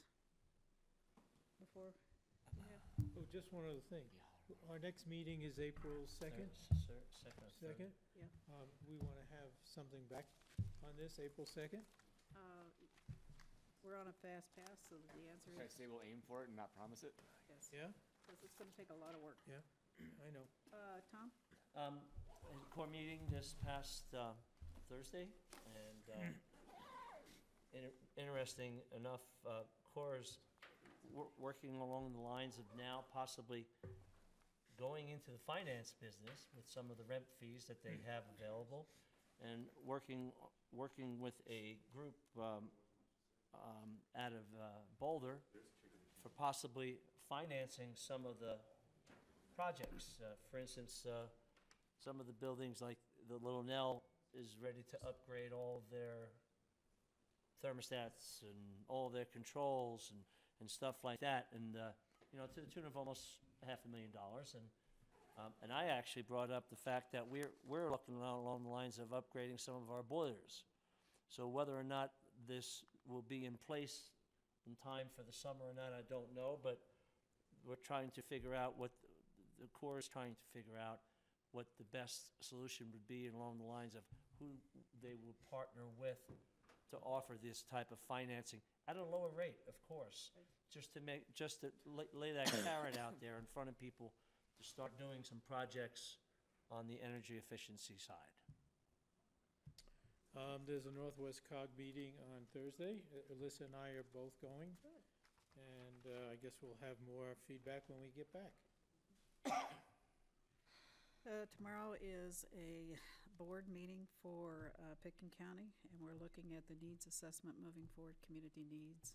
And needless to say, number one is access to health, getting health care. Number two is mental health. I wonder why. So, okay, those are the big issues. That's it. Nothing? Well, I'm going with Bob on Thursday. He already said it. Okay. Moving on, and thank you. I should have continued the public hearing on the last. It wasn't a public hearing. We're now moving into public hearings, quasi-Julie. Okay. He's just making sure they're here. So. Oh, okay. Alyssa, you are excused, obviously. And we will be doing a site visit. So, are we walking over? What's the game plan here? We're walking. We're walking? Rose walk on crutches. Okay, we're gonna walk over to the Snowmass Center. Just ask everyone to keep their comments for the public hearing when it comes back here. That would Okay. be greatly appreciated. Okay, And the plan is to go over, have the site tour, come back, and then have the formal discussion continue. So everything stays. Can we just have 5 minutes before we leave? well, we will have 5 minutes, but I want to be real clear. So we are recessing, we'll go across over to the Snowmass Center, save all your comments. When we come back, this is gonna be a quick site tour, I would say 20 minutes. I'd say 10 there, 20 there, 10 back. We So probably need to 30 consolidate it. 39 minutes. 30 to 40. We understand it's short, but we understand everyone's been there, but I think this is the chance to check out some of the elevation issues and kind of see it on the ground, not from your car. Okay. Meeting will continue in about a half hour or so, so just stay tuned. 5-minute break for council.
Okay, we're back in session. I will continue the public hearing. Our purpose now is to talk about the Snowmass Center. We had a wonderful tour, and thank you very much for facilitating the tour and all the yellow dots and maps, and everybody is freezing. So if we start chattering, it's not because we stopped and had alcohol or drugs or anything. It's because we're all freezing. So, okay, literally. So with that, let's continue, and who's going to take lead? Brian, you taking lead? Where are we? Yeah, again, staff is just going to let the applicant continue with their presentation as an extension of the site visit. If you guys have any questions, we'll certainly be happy to answer them. Okay, let me get my computer back going. I was looking at the menu for Mallo's Kitchen. I guess we're through with that. Okay. Any questions? Not to start off. Well, I do have. I'm going to follow up on something that Bill Mattson brought up when he was here last week. And that was thinking about if there was any possible way we could push the building a little bit more uphill and put the Main Street behind the building. Isn't that what he? Yes. Yeah. Well, I don't know if that was exactly what Bill was thinking, but, I mean, I know that's what I was been thinking about, too. My recollection of what Bill was describing was the idea of more of a pedestrian mall as a concept to the entire center. And what he was describing is where the road is located, including that to be a pedestrian-only kind of zone. That's right. And I think, we are all very interested in the most pedestrian-friendly spaces we can create. But the distinction between a pedestrian-only mall and a roadway that has pedestrian spaces that have amenities and space and well-thought-through kind of walking zone is the route that the Snowmass Center has taken to be a concept. And primarily, that's because the Snowmass Center has to have the element of convenience to really support the kind of land uses that are here. Convenience to a post office, convenience to a drugstore, convenience to a grocery store. And so as we had, as a group, thought through this, really concluded that you couldn't really find those kind of uses successfully operating in a pedestrian-only kind of space. And with that generally in mind, that's why we've chosen to go the other route, which is to really focus on the edges of the building being pedestrian spaces. Now, if we were at the mall and we were primarily dealing with access to the mountain, for example, or the resort services that guests needs, and the skier being the predominant user, lots of legitimacy in that idea. Given who we have for tenants and who we hope to have for tenants, we think the other idea is a better one. Would maybe, this is sort of on the same line, but it was raised to us in an email from one of the members of the community, why a Main Street concept? Right. And could you share your thoughts about, starting all the way back to why it became a Main Street concept? Well, predominantly because the vision for the Snowmass Center for the last 25 years has been highly focused on the idea that it has greater expansion of services. It is the hub that has local serving commercial space in it, that the attempt is to make it a better place than it is. And not to be derogatory about what we have, but what we really have is a single building and tiered parking around the outside of it. It's a very sort of ineffective way of creating a place. And we believe that the Main Street is a community gathering place. It is a place that will create community, be a place that people see each other, and is part of a daily life of someone who is a Snowmass resident. And of course, additional to that, people who are our guests here have need for these essential services, but not on a 365-day kind of cycle. And so the attempt on Main Street is really about creating community place that has all the elements of services, convenience, activity, vibrancy, the things that people recognize with what we termed a Main Street. It's not a large street, but is what we all probably had sometime in our experiences a sense of that is the place to go. And so that's why the concept's evolved. And to create more services, it really requires the ability to change the way the parking configuration is here. So that's how bringing the levels up, making everything accessible, easy to get to, is equally as much of the concept as it is to have services on both sides of the street. Okay, thank you. Well, I hear what you're saying. More spaces.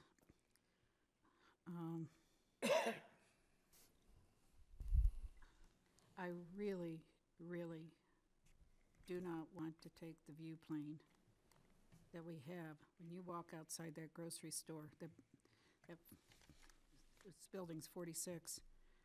I know there is a little window it is a window compared to what we see now when we walk out. The most glorious view in Snowmass Village other than Town Hall. And what do I have is buildings.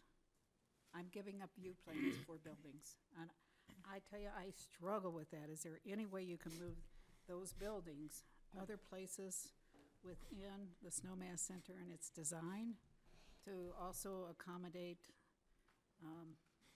the notion of coffee shop and what have you? It's just very hard to stomach giving up view planes. It is for me, and that's what I hear from other people who've looked at the Snowmass Center and what was in the newspaper. Is there any way to do that? Well, I think I understand what you're asking. We have a large investment in the existing center, and it provides for us the platform to provide these additional services. There is no doubt that there is some minor loss of view in some area. That's just a fundamental aspect of being able to bring these other community benefits forward. The buildings are small. We've been talking collectively about how small the buildings should be.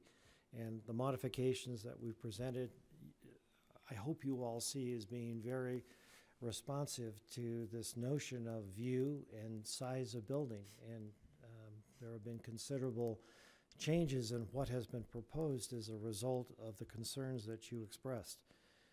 We think the scale is right, and we think that the orientation of the street is all about the view and maintaining it. So it's not only this view area that we've been speaking about where we started the tour, but it's the whole street. Looks right up at Mount Daly and looks up at Sam's Knob. There's no way that street looks up to Mount Daly with maybe one place within that little dot right here. The building 46 blocks it. Forward to the view board.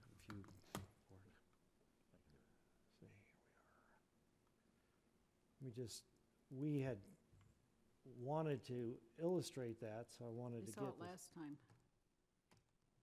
right Yeah, here. you can see Mount Daly there, but if I'm over on the other side, So if you are along the face of the street and the street is oriented along the side, you will be able to continue to have the view of Mount Daly almost exactly as it is today. And in fact, the annex building, which we were showing and talking about as being the transit center, actually limits the view today that would be open as a result of having that building removed. We just believe that we have effectively used the frontage, that we are balancing here the ability to have good circulation, good functionality, maintain the organization to what the assets of our community are in terms of view, not placing the building in front of the main entrance to the Snowmass Center, so that stays open as the main area where people will come and go. And on whole, we haven't really, if we're compressing the building's height, we're utilizing the footprints, and we are constrained by other aspects of topography, don't really see a place that we can expand without including this parcel 6 and in particular the smaller building.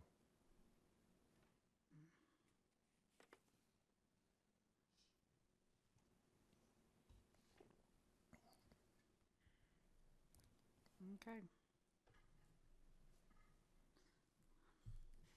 May I have Yeah.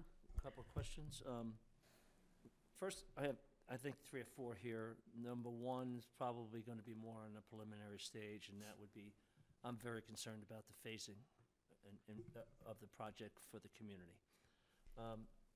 Number 2 is, as Madam Mayor said, the size of the buildings. I'm still concerned that the buildings are too big. That's a concern of mine, especially parcel 6. And number 3, even though there's is there any way to downsize some of those buildings? That's part of let's put it as 2B. And number 3, I think we have too much housing. I'm just not totally a believer in if we build it, they're going to come. We've got this big project across the street that's happening. I don't know, again, part of that might be the phasing and what you sell and what you build, and how are you going to phase that accordingly? Are you planning on, is there a plan? Are you planning on going up into the Gulch and doing the upper housing or the houses along the Lower Kearns Road first? Or you must have some sort of idea what, even though we're not in preliminary stage, but it just appears to me that there's an awful lot of housing that we're going to be putting on the open market when we're going to have a lot of housing that will be on the market here real soon, within the next year or 2. Well, I would try to answer, Tom, that most of what you're asking about is the next phase, because we need to have really gone through the design process to the point where we really understand how tenants would lay out and how we can effectively phase and modify the center while keeping it open. So to the phasing question generally, as required and as expected, we would be here with a very detailed phasing plan. No, again, and I understand that was part of the more of a preliminary stage question, but the other couple in regards to the size of the buildings, and most importantly, it's my opinion, not necessarily the community. We did have a couple letters come in, but you know, that basically emphasized. Don't you think we have too much housing? Well, that's a very broad question, because in Snowmass, like many communities, there's lots of different housing segments and housing marketplaces. If you are the developer of Base Village, you're looking at a completely different market than you would be at the Snowmass Center. So in our research and understanding of the marketplace, we think the best opportunity is to design housing here as if it was a local style housing. You know, at Base Village, you have a underground garage, and then there's elevator access to a series of stacked apartments. At the Snowmass Center, we're looking at circumstances where you would have a garage, and the unit is directly above it. It's the kind of housing style that would have a wide range of sizes, where you might look at a base village that has housing that's focused on a smaller unit, for example, with very expensive or larger kinds of units, higher you went in the building. We would be looking at a range that would satisfy a much more obtainable scale of housing marketplace than much of the residential housing that's either approved or underway now. I totally see what's happening across the street and what's happening at the center. I totally understand that, Richard, you know, in regards to the market level of the housing involved in the center opposed to what's happening across the street. And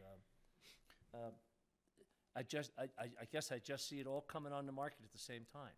Well, it won't be on the market. Flooding the inventory here. Yeah, this is a phased project. It's going to take multiple years for a project to be organized, to start, to complete, and we've always seen it as a matter of phases. This is not the kind of project where you would just say, this is the vision, let's see it done. 2 years later that the project is done. This is incremental, and it's going to occur over a longer period of time. So the price point for what I hear you saying, just to make sure I'm real clear, the focus of what you're doing is trying to provide housing that a family could afford within our village. You know, a 2-bedroom or 3-bedroom home, are you thinking maybe $1 million, or not that you probably don't even know? We don't know Yeah. at this stage. I mean, what we're really dealing with here is the question of land use. So that kind of detail, it would certainly be coming in the future. Oh, there's probably some pro formas that have been worked through, and I don't, to try to figure out the affordability. But one of my personal goals, and I think all of us here, would love to see some of our, if you will, younger families have the opportunity to enter the market into ownership within the community, and the other would be older people who might want to downsize within a local community. Those are exactly the kinds of people who will be in the marketplace that are not well served by many of the other locations that are more slopeside and more resort oriented. So our thinking has been design it as if it were predominantly for local groups. There will be second homeowners here, but the Snowmass Center site doesn't have the amenities that create the higher values that we see in the community. And it is a very different housing style where it's far more personalized to a family use than it would be otherwise. There are undoubtedly people in our community who have been here for a long time that may have houses that they want to downsize, that have been very long-term residents or users of Snowmass, that would find this an attractive place to be. It has easy elevator access, covered parking, the services that you would want are close by. There is essentially the question of who is it for and how will it come about. This is not what has been the traditional market of Snowmass. It is not focused predominantly on a second homeowner. These are going to likely be people who are residents of the community already, who are interested in becoming part of the housing market, who also have circumstances that may be different than their original purchases here at Snowmass. Just another tag-on question to that. Are there any single story or one level? Yes. I'm thinking of the aging population here. Yes. Which we're all we, part of. you know, we're just defining them as flats. Okay, You know, that works. part of the reason that some of the buildings you've seen are 3 stories is that the first level would be a single level living unit, or often called a flat, and then a townhouse arrangement above that. Okay. So that a building like that doesn't even need an elevator because you don't walk up very many levels to get to the main living area. I have, Richard, I have a couple of concerns that I'd like to get out on the table, and primarily for preliminary. The first is that the mass of Building 6, because it's built into the side of the mountain, or the hill, and you've got that extra 11-foot section that includes the parking area. The mass of that concerns me, and I'd like to see what you could do to break up the visual on that when we review it again in preliminary. And that might go also for the backside of, let's see, 5. Right, 1, 2, 3, 4. Yeah, the housing that backs up against Woodbridge. I think this situation is going to be similar there, because you've got essentially almost 4 stories, right, because of the underground parking again, that you try to break that mass up in some manner. And I think those are the 2 areas where the mass created by the additional story for underground parking has an impact to to the view plane and to the view that people either in those units or driving up would see. Then the other area that I'm concerned about is the two-way traffic on the through the main street, and I really would love to see at preliminary a much better, a much clearer idea of how to prevent, if you propose to prevent cars that are parked in one direction from making a U-turn in the middle of Main Street to go out in the, the same way they came in. I personally think that would not be a particularly good traffic flow situation.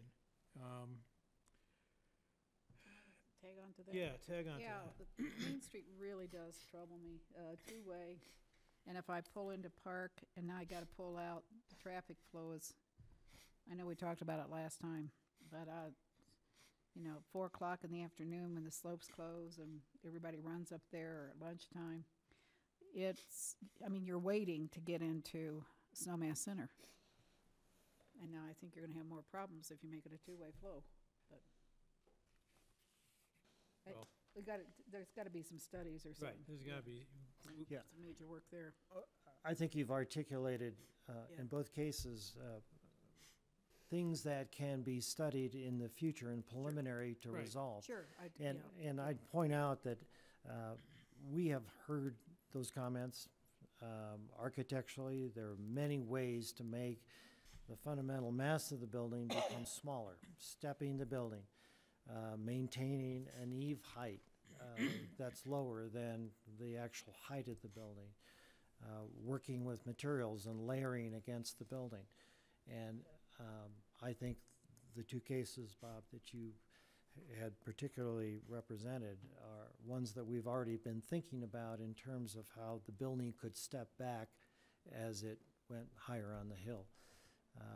We live in a community that has topography, and every single project in Snowmass has had to deal with the question of how the grade and the building relate to one another. So there are good solutions to do that, and there's ways in which the perception of the lower level, which is predominantly parking, can really become more landscape-oriented and less architecture. And the two-way traffic, we have done some traffic work already, right from the very beginning of the concept. At preliminary, we would have a very detailed traffic analysis. And that would really look at what's the best thing for the overall town, both at the entrances of Brush Creek Road. What kind of traffic can we really minimize by having this combination of uses? What can we do to make the parking easy in and easy out? What is the best routing of the roadway and traffic generally? And already in our conversations with staff, working on the intersection is a huge benefit that exists in this plan over existing conditions as you come off of the roundabout. So I think our sense of it is more work is needed, and we understand what the concerned council's describing is. What, one other area just to explore with you for a few minutes, and that is the buildings in Area 2, Lot 2. What is the height of those buildings, and how do they compare to the buildings on Lot 6? Well, Lot 6 are the smallest of the buildings, and it's probably easiest to talk about them as stories. So Building 6 is 2.5 stories, one level of commercial and then residential above. On Parcel 2, there is a level of garage, and then the unit is above that garage, and that's a 3-story building above the garage. So that's a taller building than Building 6? No. No, on Parcel 2 is larger than on Parcel 6.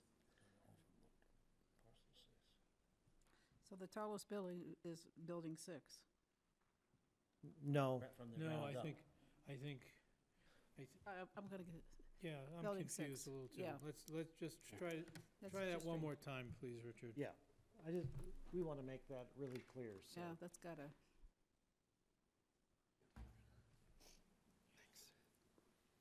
Okay, so Building 6. This building is 2.5 stories tall. And the reason I say half is because the living area is in the upper portion of the roof. So if you had that level or not, it would still have the same outside appearance. So here on Parcel 6, 2.5 stories. Here, there is individual garages that go underneath the building. And then there is a townhouse unit with 2 levels and a unit on 1 level. So that is 3 stories above the garage space. And then as we continue around the Snowmass Center itself, which has been one of the locations that has an opportunity for housing, that would be 3 stories here, and it would be 2 stories here. So the commercial level that exists today plus housing above it. On Parcel 5, this is a 3-story building, and it steps along with the grade. As you commented and noticed, there is a grade change that continues up. So, So that's 3 stories plus the garage? yes. Yes. And the garage shows on the downhill side. And these buildings here are 4.5 stories, and they are stepped in the same way other parts of the project are, where the back of the building retains the slope, but the front side of the building is visible. so this begs another question. So for every building, you're asking for a height variance? Yes, we are, because, well, first of all, we started with the SPA, which has no height standard to it. So we have to then rezone the Snowmass Center to the right kind of land use district. And in the mixed use 2 zone, 38 feet was the height. Right. And it was always intended that if there was a request for additional height or density or 30% slopes and other factors, that provision was there, provided that the council believed it was the right thing, and they would vote on that possibility. Yeah, we would, we always vote on height variances as things Right. come through. Right. But this is what I don't get. You block all these views, you got a little view here. Why do I need this building? We have visualized that building as being a great opportunity for a coffee shop. Well, good, move it over here next to Clark's Market. I think I mean, Where to put, to block a view just for a coffee shop, you're gonna really have to convince me. I think the notion that everyone's thinking is a coffee shop is the gathering space. It is place. It's not. It's the post office and outside of front of Clark's. Not a coffee shop. We used to have a bakery down there too. That's what we always thought people would be the gathering place. It wasn't. So, I can't see, these are too tall. Bob alluded to those. This building for a coffee shop to block a view, no. Well, I can see your point about that small part of 46. Mhm.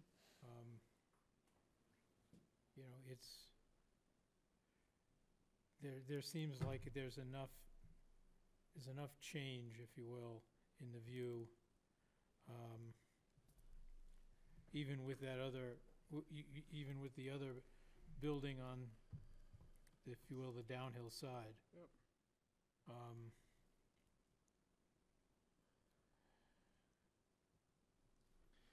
Well, let me talk a little bit more about the theory of a two-sided street. Well, We okay, started here, and we went straight across from the entrance to the post office in the center, and we stood right here. And that view is identical in this plan as it is today. And why? Because this comes out over the top of where that retaining wall is. And so Snowmass Mountain, the entire panorama that's there is retained from the entrances to the Snowmass Center here. This area is identical to what it is today, except that it's cleaned up and the foreground is taken care of. This area here is public today, and it's public in this plan. Okay, It's a Richard. transit center. well, let's say I'm going in right here. I'm gonna park right here, go here. How am I gonna see anything called the view? I hear all your arguments, but I am not convinced I need this building with a coffee shop in it to block the view. I think you're taken away from the views. And I hear the discussion around the two-way street. Okay, two-way street. If I were putting a coffee shop, I'd put it, where's Clark's? It's up here somewhere, right in here, right? Clark's is about right here? That's correct. Yes. That's where it starts. Okay, well, put the coffee shop between the post office and the grocery store. Now you've got a real community gathering place. Or put it where Greg Grulot, oops. Gonna throw Greg out into the street. Yeah, Greg was so funny. I ran into him the day after council. I've got a quick, I don't want to forget about this, and another instant Yeah. is the connectivity. So, I know that might be part of more preliminary, but I think it's going to be the elephant in the room in regards to whether we're building the bridge or we're going to go with the tram. So that's something else. So I think we've identified the areas that we have some concern on going into preliminary. Okay, tram versus bridge. I think we saw the operating cost. Yes. The connectivity to the Snowmass Center is first and foremost the transit system that has all of its routes occurring basically here. So neighborhood connectivity, second home connectivity, base village, mall, all of it comes together. We believe, and I think it's supported by the ridership, that is a fundamentally important part of the connectivity question. And so that's why we have given it so much prominence, and we have removed buildings today in order to make that happen. The second part of it is, what more could we do to take this idea of the nodes together? And each of the nodes is a different orientation. That has been fundamentally from the land use choices that were made decades ago in order to have a personality and a purpose to each one of these different areas. When that concept was developed by the town and reinforced through a series of development applications, the idea that the tram would be a method of moving between these villages was theoretical. And now we know a lot more about what that is like, because a portion of that Skittles was constructed. There was also, for lots of reasons, the separation of that tram system with lots of elevation differences and horizontal differences. And so originally the idea, which would have been more seamless, has got these big gaps in it today. So that was the premise of the aerial tram. Fast forward to today, we know a lot more than we did in that time period. One thing we know is that the physical distance between Base Village and the Snowmass Center is really short. So why can't people walk there? It's because of all the physical features and topography that intervene. That's the stream, it's the topography, it's the features that go down and up that make that a difficult walk, although there's a lot of improvements in place already with the roundabout that now create a pedestrian walkway. So we looked at the opportunities to make a more direct physical condition. A tramway or an aerial tram of the various sorts that are available has one place you get on and one place you get off. A bridge system, which could be elevated across the topography, and really are talking about distances here of about 470 feet. That's about a block in most cities. If you want to compare it to Aspen, the block lengths are about 350 feet. So a block and a quarter from Aspen. People routinely walk those kind of distances on flat land. We understand that there are issues operating a tramway. Why? Because for it to be effective, it has to have a much longer operation period than we see on the mountain. Because late in the day, when people would have the highest level of demand, would need to continue until essentially the center would close. So you've got long hours of operation. We have operations now that are documentable. A tram idea like this would probably be around $310,000 a year in operating cost. A bridge and a walkway system doesn't have periods of closure. You can run it all the time because it's there. It's physically able to be used. A tramway has loading, unloading, waiting periods. It goes back and forth, and the time frame in which it takes to actually load, get off, and then come to the center, load, and get back on. You can walk those distances in less than half the time it takes by the time you add the factors of loading and unloading together.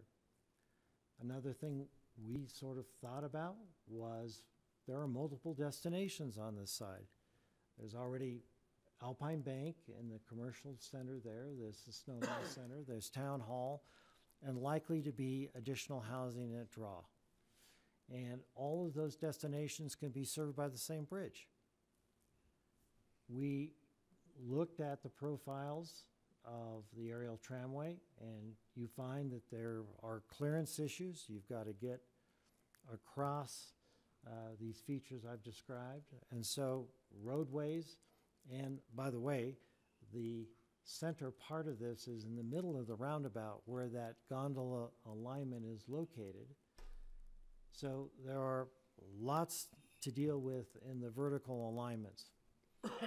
If you look at all the work that was done previously in creating these alignments, and as we were on the site walk, you saw how high that tram location is.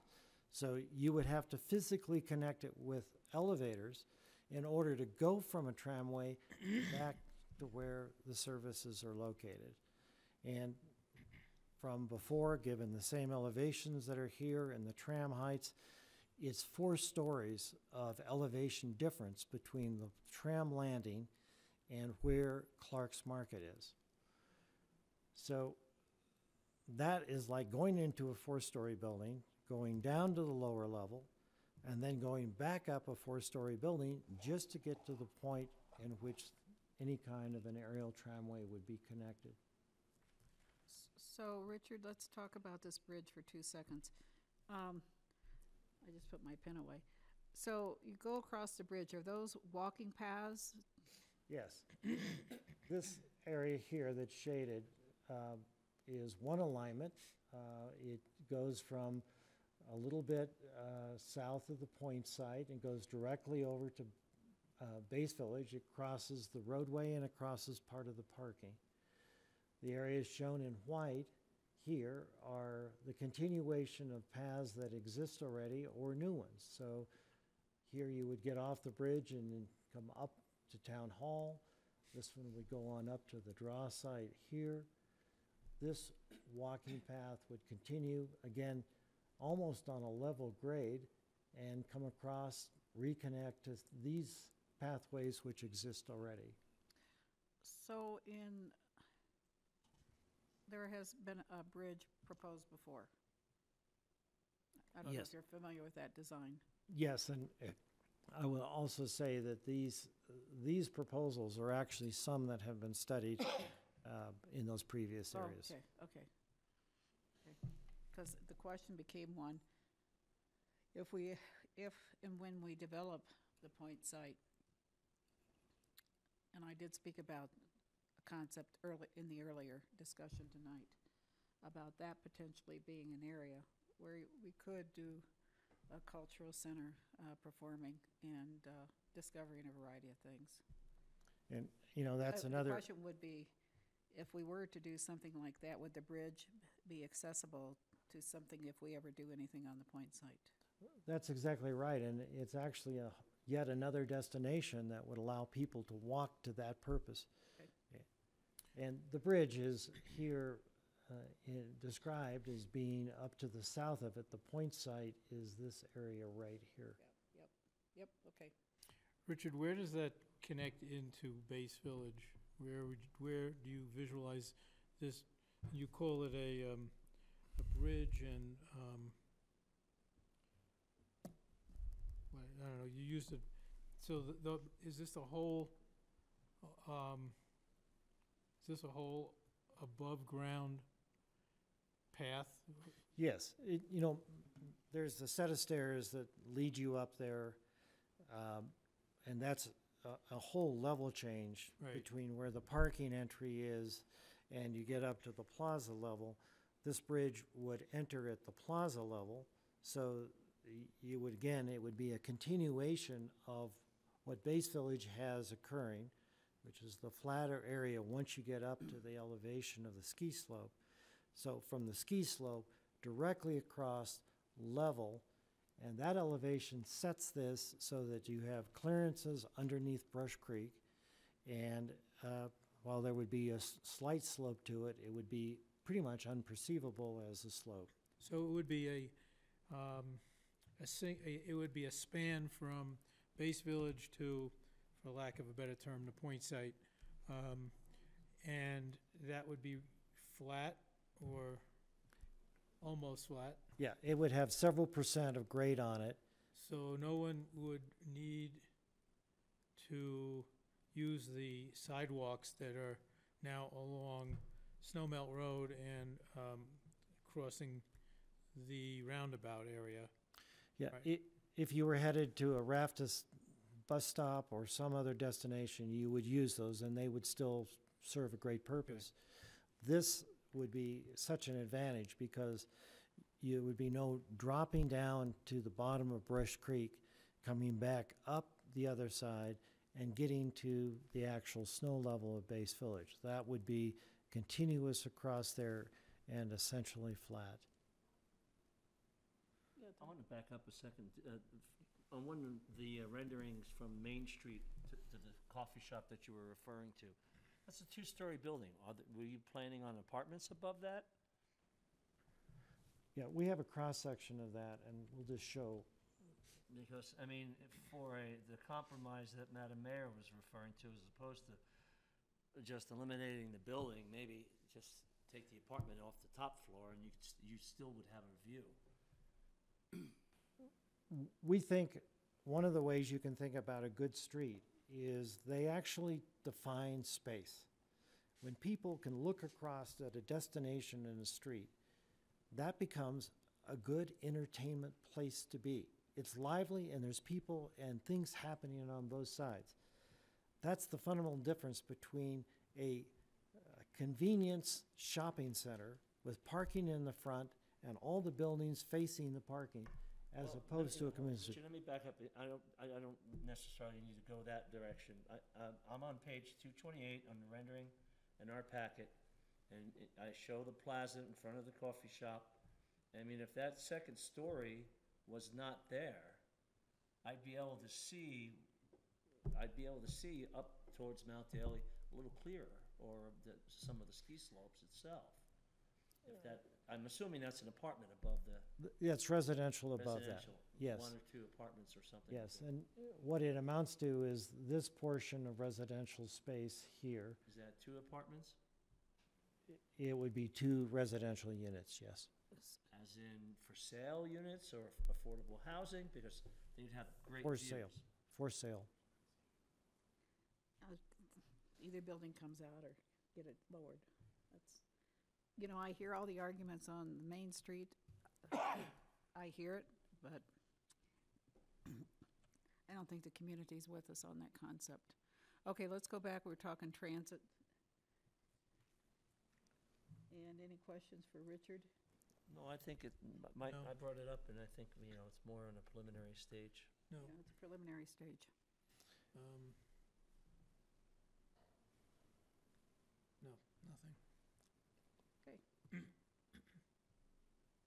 Do we have a motion to move to preliminary stage with these issues that we've identified so far? And if there's support to take this to preliminary, what we'd recommend is you direct staff to prepare a resolution for your consideration. Okay. We can do it in the affirmative, it sounds like, and we'd have conditions that you could review and ensure it's going forward with the direction you want. Any public comments?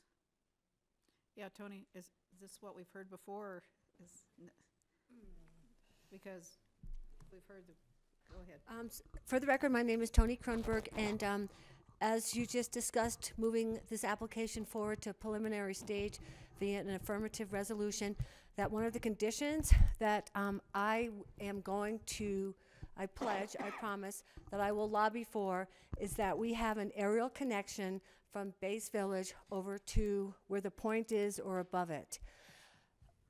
In all due respect to Richard, Richard is not an aerial tramway consultant. You have not seen bona fide feasibility results so that you can make an informed decision as to the construction costs, the maintenance costs, the savings that you will happen with RAFTA. There's just so many unknowns right now. And as we walked down the hill and then came around the point, not one of us was short of breath, or we were all short of breath. I think all of us probably could have used oxygen in that short little walk. Where the proposed landing site for the pedestrian bridges right now is below where we are right now, and then people are going to have to walk, 200 feet from the edge of the bridge into town center. Where we were shown where the landing site is for the gondola is up by building 44, the top at 46, 44, as we came around that corner. And that, do you have a little, thank you. Do I just turn this on like this? There's a button at the top, Tony. This one here?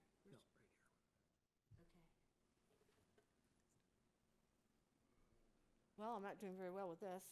Okay, right here, this here, in the Snowmass feasibility studies I've done before, this area right here is a landing zone for the aerial connection, not up here.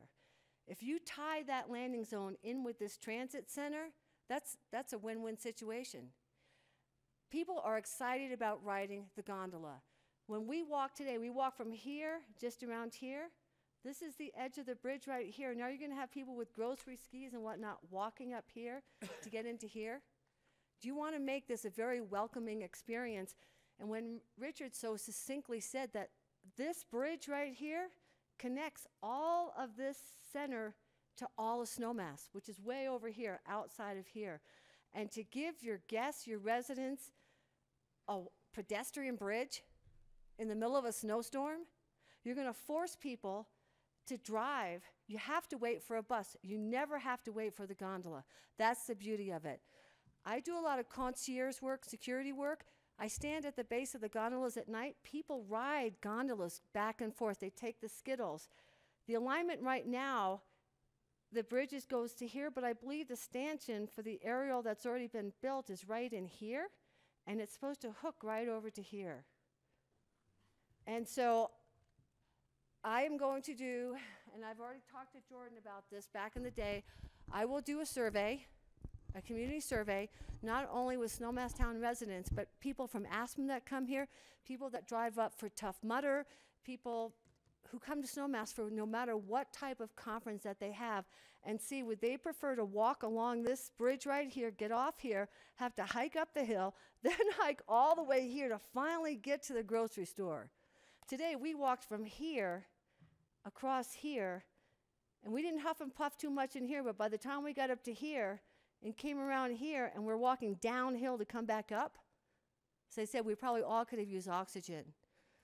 But anyway, this is, if I can, as I said, what I would like to do is to see the feasibility study between the aerial connection based on studies that have already been done by your prior councils, comparison with the cost of RAFTA, with all the shuttle buses. No one's even talked about exhaust and pollution and saving our snow and climate change. And the aerial connection, it of course is going to operate through the whole town center. The beauty about an aerial connection, you have two people, one on each end. When you have the buses and RAFTA, how many buses is it going to take to service the amount of people that can go across the gondola? Take a look at the Skittles. How many people walk up the hill? They would rather wait the minute if they have to, and that's where I do security work, at the base of the Skittles, and people run over there and they like to stand in line. That's a community gathering place. And for most of the time, except for the end of the day, there's not much of a wait over there. And I just think to market Snowmass, if you can have an aerial connection that hooks the Snowmass Mountain and all the condos through Base Village across to the Snowmass Center, that's a gold mine. And when you are asking people to walk and to take a bus and to have to wait and schlep around with their skis in snow and whatnot, I just think that as I said, it's a gold mine to put that aerial connection in. But I don't mean to be so passionate about it, but when I start thinking about we've got to walk. To put it in. Okay, I'm like, oh goodness. And then one other comment is story poles. Everyone has a different view, like Marky's about this tall and some people are about this tall, how much they can see. If you put the story poles up exactly where the corners of the buildings are, especially with 46, if you go back to the slide that had the vantage points coming off, those three trajectories, you have to stand at that particular point to look at those view planes. Tom, you can't even see through a one-story building. And I think, in my opinion, you should follow through what Billy Mattson said, and you move your pedestrian area in the front. You can open up, you can have coffee shops with the most beautiful view of Snowmass Mountain. You're going to lose that view. And that is in your land use code and in your Snowmass master plan, that view, I think it's called a gorgeous view, one of your most special views. And then the last thing I'd just like to say is that two-way street. Go into Aspen at night. It's a two-way street with parking and the sidewalks, and that's what you're going to have going through the main street. And maybe just have one-way street going through it push the buildings back, as most of council has said, and open up the views. Don't hide the views. And then you've got a $10 million condo or whatever in the front, as opposed to losing that view. Okay, thank you. But thank you so much, I appreciate it. Okay, are we prepared to move forward to prelim? I see yes, yes, yes. Yes, yes. Yeah, I think all of our We'll concerns. take your direction, we'll prepare a resolution for your consideration. Okay. Okay. Okay, anything else this evening? With that, I'll close, Thank you, Richard. I'll close the public Thank you, hearing. council. No, Thank no, you for Sure the- appreciate for the, all of your attention. Know your yellow spots. Consider the resolution. Oh, that's right. So we will continue the public hearing because we'll be seeing a resolution come back Can you with do all the April 2nd? conditions we listed this evening. So continue the public hearing to 4 o'clock on April 2nd, I think is what Will we'll you shoot be to have ready done. by April 2nd? How about if we do it, and if we're not, we'll confess it early and we'll let the applicant know, but we'll work towards it. Okay. Okay, April 2nd, 4 o'clock? Perhaps. Pencil. Okay.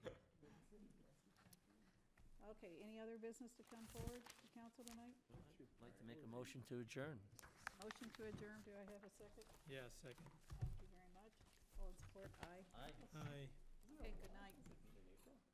Always the first Turn her April. off. April.